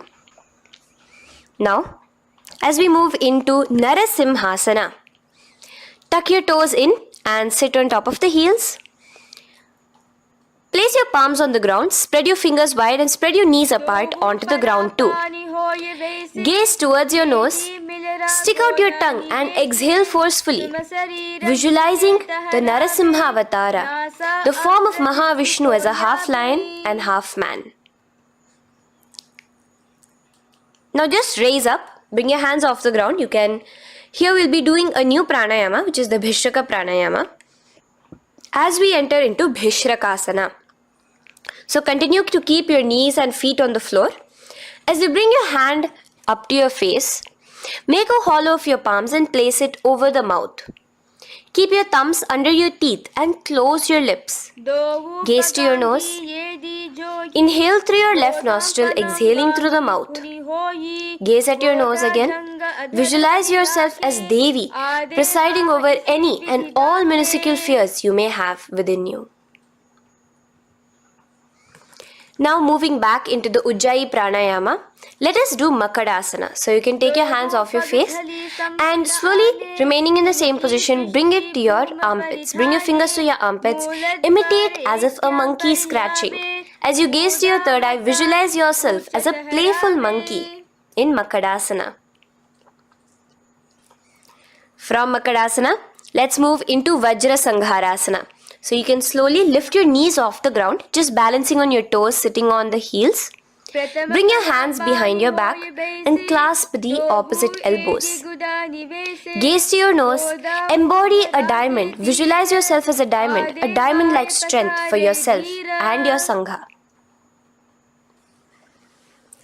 The next asana is Khanjanasana. So now you can uncross your hands, rest on top of the heels with your knees on the ground. Keep the toes down, ankles crossed behind. Place your palms on the mat to your side. Suck your stomach in the Uddiyana Bandha as you gaze at your nose in Khanjanasana. Now, you can uncross your ankles and just sit with your toes flat. Keep your knees wide on the floor. Rest your hands on the knees. Just relax the Uddiyana Bandha, just sucking in your perineum in the Mula Bandha. Gaze at your nose, visualize yourself as a turtle with a stable body and mind to live for hundreds of years. And without changing anything in your physical posture, just visualize yourself uniting with Swamiji himself in Yogasana. Now, raise up onto your knees, cross your ankles behind your back until the feet are coming towards the opposite knees. Now, bring your hands behind you and hold on to the calves with the fingers inside, the thumbs outside. Gaze at the third eye as you visualize yourself in a space of oneness with Paramashiva himself as Swamiji. Now you can uncross your ankles, come back to standing on your knees as we enter into Ushtrasana 2. So now, in a kneeling position, bend backward, hold your ankles with your hands. Keep your arms straight. As you push your hips forward and tilt your head backwards, visualize yourself as a camel in Ushtrasana 2. Slowly, in the same position, lower yourself onto your back in Jatyasana 2. As you are lowering yourself, experience yourself as a blooming lotus. Bring your head, the back of your head onto the mat. Gaze to your nose. Now, let's move into Viratasana. So, try your best to do this without the support of your hands, but you can use your hand support if needed as you raise up from Jatyasana and back down. Raise up and go back down as you gaze at your nose. Raise up and go back down. Visualize Swamiji in your inner space. Now from Viratasana, raise your hips up higher, bringing your forearms onto the mat behind you in a short back bend posture. Hold the back of your heels in Kapotasana. Visualize yourself as a beautiful dove, a Kapota, in your as we move on from Kapotasana into Varasana. So stand upright on your knees with the toes tucked. Hold your arms with the opposite hands. Gaze at your nose. This is the boon fulfilling posture. Visualize your boon becoming a reality directly from Paramashiva himself in Varasana. Now, keeping your knees together, toes tucked, just lean forward, bringing your head onto the mat, holding your head with your hands. Visualize yourself as a boar, as the Varaha avatar of Bhagavan Mahavishnu in Varaha Asana 2. Now, just kick your legs off the ground as we enter into Mundasana. Raise yourself up into a headstand posture, visualizing yourself as a lopped tree. Gaze at your nose. Breathe in and out in the Sahaja Kumbhaka. Slowly come down now. Relax. Come to a kneeling posture. Sit on your heels. Bring your head down beside your knees, your elbows adjacent to the knees, your hands holding your head. Exhale through your mouth as you gaze at your nose, visualizing Swamiji in your inner space in Andhasana. Now from here, push yourself off the mat as you come lying prone on your belly. Let your arms be extended straight out and together lift your thighs, arms and chest off the ground, stretching your body, balancing there. Visualize yourself as a locust in Viparita Shalabhasana. The next asana is Kapalasana. So slowly lower yourself back to the ground. Now laying on your belly, bring your arms to your side, palms downwards. Keep your forehead on the ground and your chest on the mat. Only lift your legs up into the air. Only your legs are lifting up. Visualize yourself as a skull. You are a mind with purified thoughts, a strong will to attain enlightenment in Kapalasana. The next asana is Akasha Kapotasana. So now, in the same position as you are, let your arms be straight out behind you. As you kick your legs up and over your head, bring your feet slowly to the mat in front of you. Push yourself, balance there. Visualize yourself as a free and open flying dove in Akasha Kapotasana. Bring your legs back out as you lay flat on the mat. Now push yourself onto your knees. Place your forearms on the ground and your chest down such that your navel is touching your knees. Be sturdy, visualizing yourself as a sparrow in Chatakasana. The next asana is Vrishchikasana 2. So your forearms are on the ground. Now slowly raise to your toes and kick your legs off the mat. Slowly lowering your legs to your head. Visualize yourself as a scorpion as you balance in Vrishchikasana 2. Slowly release yourself, coming back to the ground as we enter into Vrishasana. Sit down on top of your right heel and let your left foot remain outside of the hip, the ankle to the side. Place your hands on the mat, visualizing yourself as a bull in Vrishasana. Now, bring both your knees underneath you, sit on both your heels, cross your left leg over top of the right lightly and in Lolasana, push yourself off the ground. Your knees are off the ground, you're just balancing on your hand above the mat. Visualize Swamiji in your inner space. Lower down now, Bring the left foot now outside. Bring the right foot out and sit on your left heel now. As we do Vrishasana on the other side, visualize yourself as a bull. From here, let us get into a very powerful asana, Balagunasana. So, place your left toes on the ground, sit on the heel of your left foot. Place the right foot flat with the knees raised towards your chest. Maintain your palms on the respective knees. Be upright. Visualize Balagunahai, one of the 84 siddhas in your inner space in Balagunasana. Now come to a squatting position. Let your feet be flat as you bring your elbows under your thighs and calves, wrapping it around your shins. Hold on to your ankles from the outside in Grahasana, visualizing yourself as an entire planet. Now you can unwrap yourself as you sit on top of the opposite heel in Balagunasana on the other side. Maintain your palms on the respective knees. Visualize Balagunahai, one of the 84 siddhas in your inner space. Now, sit upon both the toes with the heels up and knees off the mat, knees pointing forward. Now, keep your hands downwards on the respective knees. Keep your spine upright as you visualize Swamiji in your inner space in Utkatasana. The next asana is Vajra Sangharasana. Just spread your knees out wide in Utkatasana. Spread your knees out wide. Clasp the elbows behind your back. Visualize Swamiji in your inner space in Vajra Sangharasana too. The next asana is Anilasana. Now, sit with your feet hip width apart. Bring your hands under the soles of your feet from inside. Your palms facing downwards. Step onto your hands. Keep your arms straight, elbows together at the navel. Gaze to your nose. Visualize yourself able to consume and live off of air alone in Anilasana.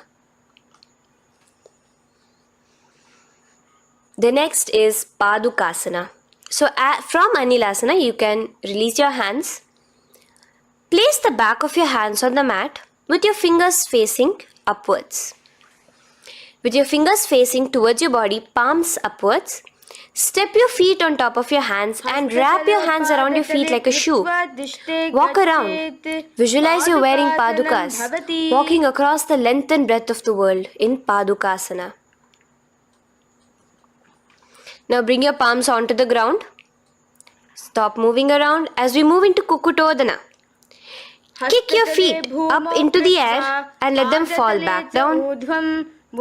Let's go up again and come down. Kick up and go down. Visualize yourself as a rooster in Kukutodana.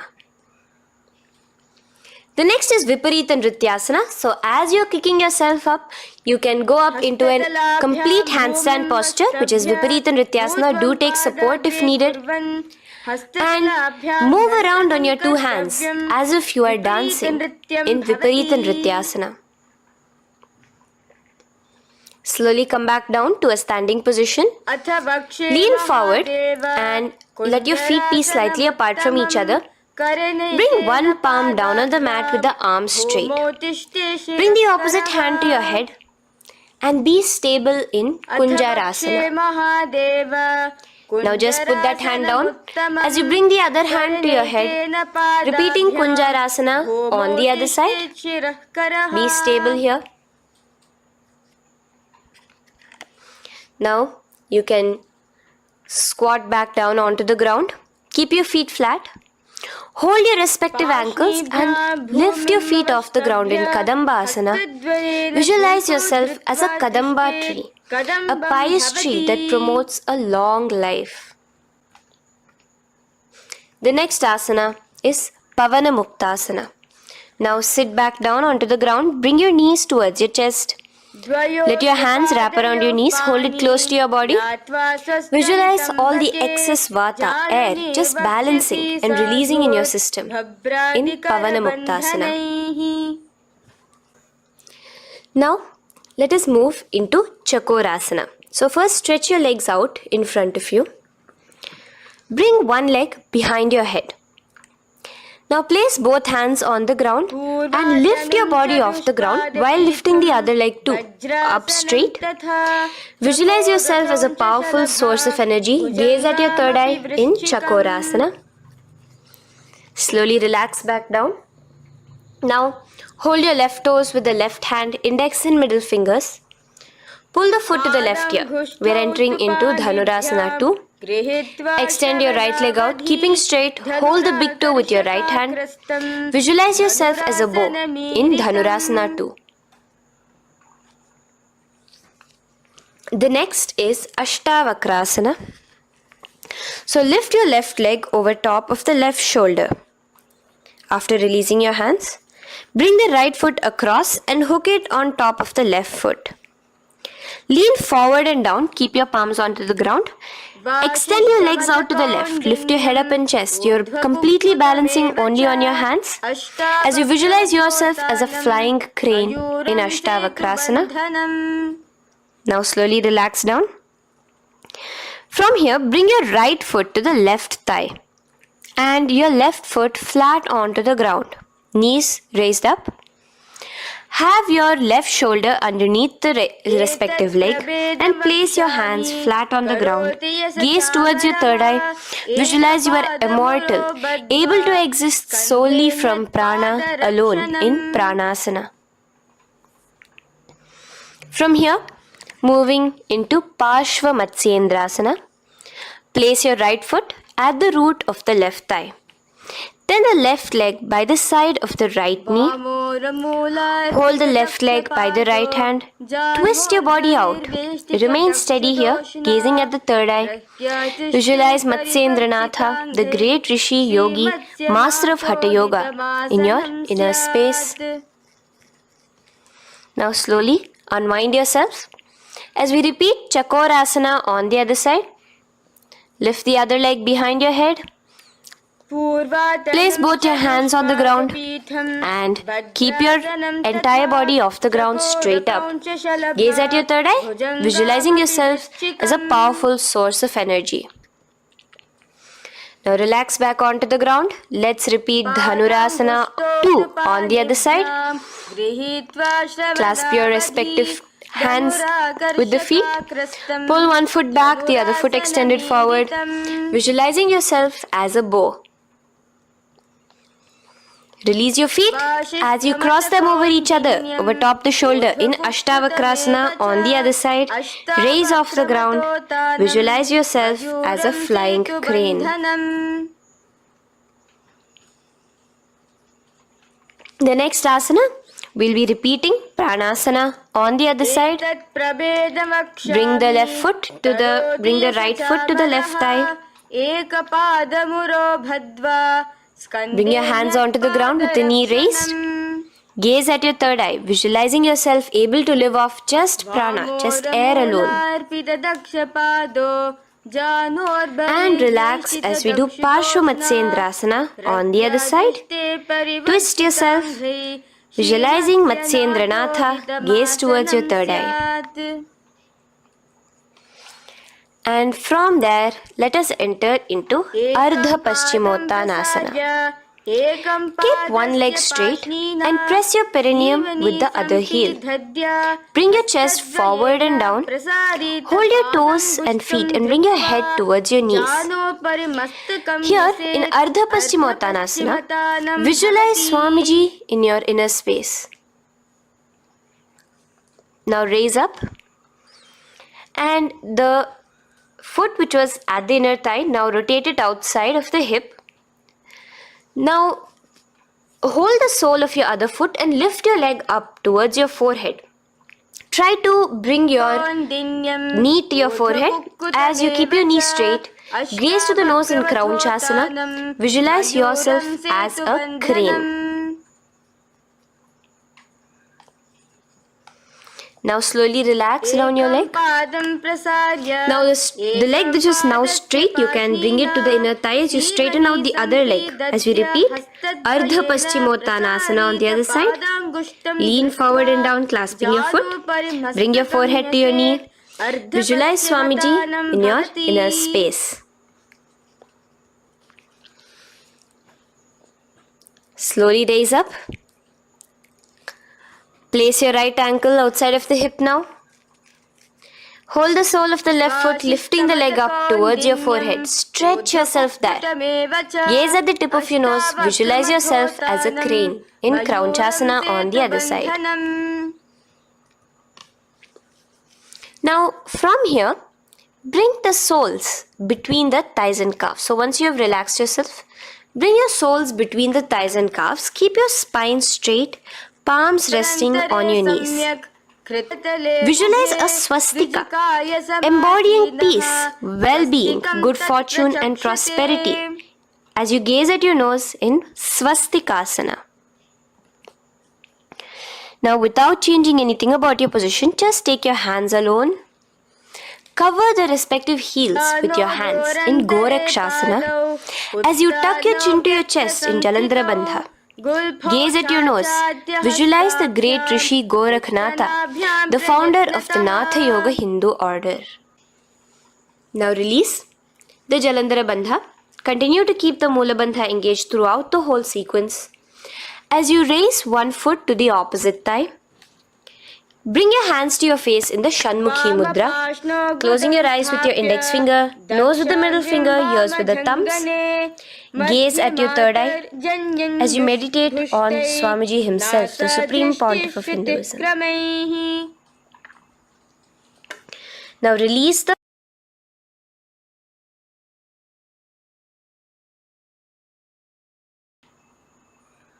Shanmukhi Mudra. And in Yogasana 2, bring your legs into the Padmasana position over the opposite thighs.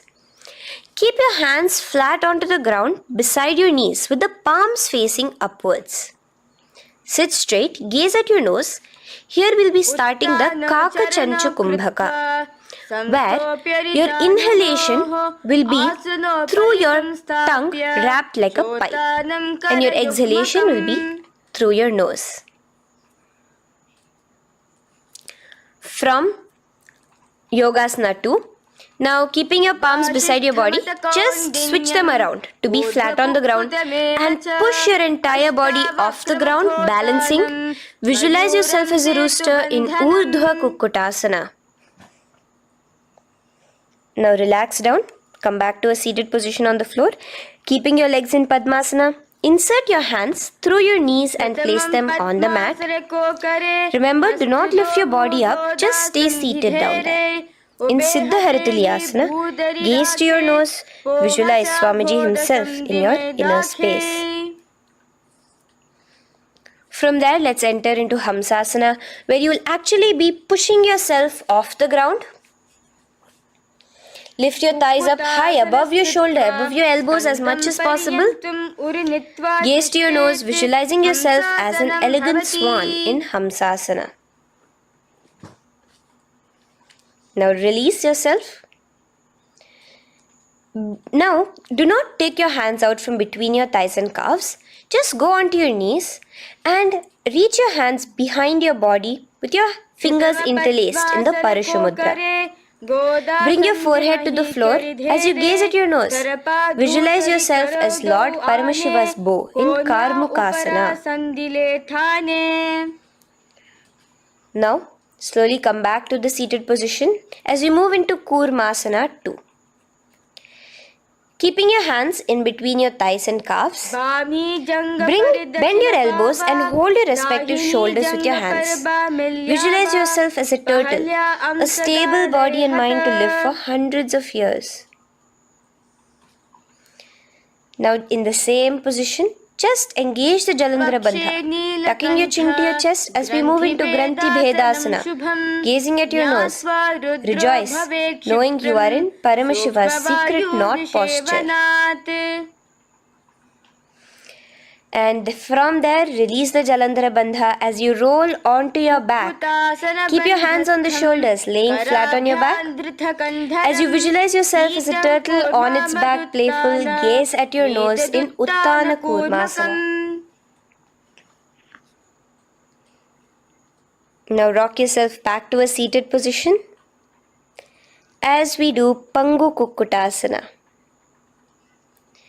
Now it's the same as your hands between your thighs and the calves, except you will be placing one hand flat on the mat. Hold the wrist with the other hand. Lift your body up and holding only on one hand. Visualize yourself as a rooster in Pangu Kukkutasana. Now release back to the ground. Hold. Let's do Pangu Kukkutasana on the other side. Place the other palm flat and bring the other hand holding the wrist. Push yourself off the ground. Visualize yourself as a rooster. Continue the Kakachanchu Kumbhaka, sucking in your breath through your curled tongue and exhaling through your nose. As you slowly extricate your hands from between your thighs and calves, let's do Girdharasana here. So now, interlace your fingers in the Parashamudra as you place your elbows on the feet, remaining your legs in Padmasana. Lean forward and down, resting your chin on your knuckles. Place your thumbs to your throat in Girdharasana. Visualize Swamiji in your inner space. From there now, sit straight into Padmasana 3. So with your legs in Padmasana, bring one hand over the other near your navel center. Engage all the three bandhas, suck in your stomach, clench your perineum, tuck your chin to your chest and gaze at your nose in Padmasana 3. Slowly now, as we move into Padmasana 4, bring your hands to the respective knees. Release the Jalandhara Bandha and release the Uddiyana Bandha, just engaging the Moola Bandha alone. Visualize Paramashiva in your inner space as you gaze at your nose in Padmasana 4.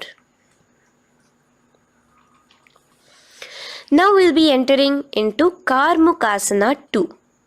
So in the Padmasana position, hook your right hand index and middle finger in the Prana Mudra around the toe. Pull it back while your left hand rests on the knee.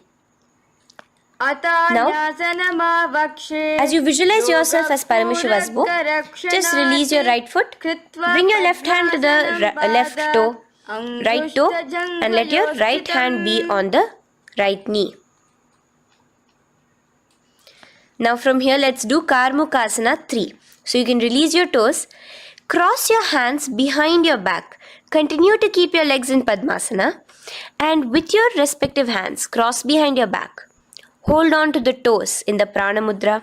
Engage all the three bandhas, suck in your stomach, clench your perineum, tuck your chin to your chest. Visualize yourself as Paramashiva's bow in Karmukasana 3. Slowly relax the bandhas, just keeping the Moola Bandha. Continue to hold on to your toes. Release the Uddiyana Bandha and the Jalandhara Bandha. Switch your gaze to the third eye. Visualize you are Paramashiva's third eye itself. Anything you come across, you just rejuvenate it, destroy it in Dridhasana. Now, try to keep your hands at the toes. If not, just keep your hands crossed behind you as you lean onto your back in Padmasana, where you are entering into the Nagrasana position. Lay flat onto the back, visualizing yourself as a snake, gaze at your nose. In Nagrasana, do the Sahaja Kumbhaka, simple breathing, inhaling and exhaling.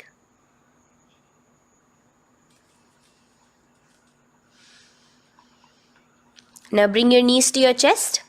Let your hands wrap around your knees. Slowly uncross your Padmasana and bring your knees to your chest. Bring your hands to the Parashamudra, the fingers interlocked on top of your knees. As you pull your chin up to your knees, visualize yourself as a ball in Kandukasana. Now relax. Bring your feet onto the ground. the knees pointed upwards in Urdhva Pavanasana. As you interlace your fingers, bring the interlaced fingers behind your head. Laying down, gaze at your nose in Urdhva Pavanasana. The next asana is Marakata Pithasana. Now, from behind your head, take your hands out and clasp onto your feet. Just step lightly onto your palms. As you push your hips up into the sky, automatically engaging the Jalandhara Bandha. Visualize yourself as a powerful alpha ape in Marakata Pithasana. In the same position now, bring your hands to your hips as we enter into Uttanashiki Pitakasana. Let your weight rest on your elbows as you stretch your legs out straight. Gaze at the nose. Visualize Swamiji in your inner space. From there, continuing to rest on your elbows, kick your feet up high into the sky in Narakasana. Stretch your palms out behind you, flat on the ground. Balance there. Visualize yourself blissfully traveling through hell unscathed in Narakasana. Bring your hands to your hips now as we move into Tiryanaukasana.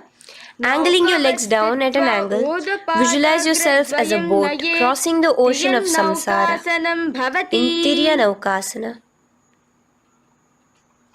Now from there, come back straight as we enter into Dhwajasana. Keep your legs up high above your body, your hands stretched out down behind you.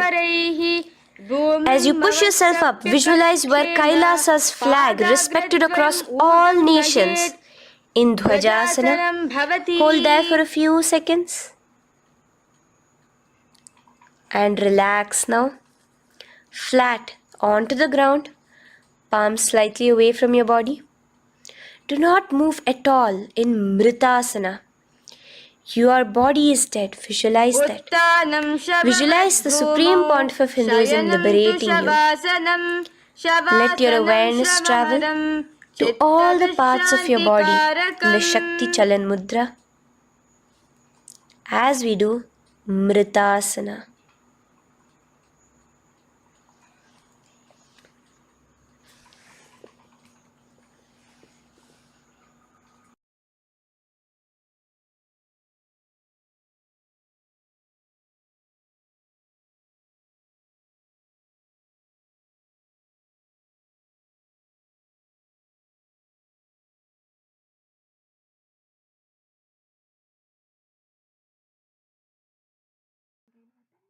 Om Purnamadah Purnamidam Purnat Purnamudachyate Purnasya Purnamadaya Purnamevavashishyate Om Shanti Shanti Shantihi Harihi Om Tat Sat Sarvam Bhagavat Shri Nityananda Paramashiva Padukarpanamastu Om Nityanandam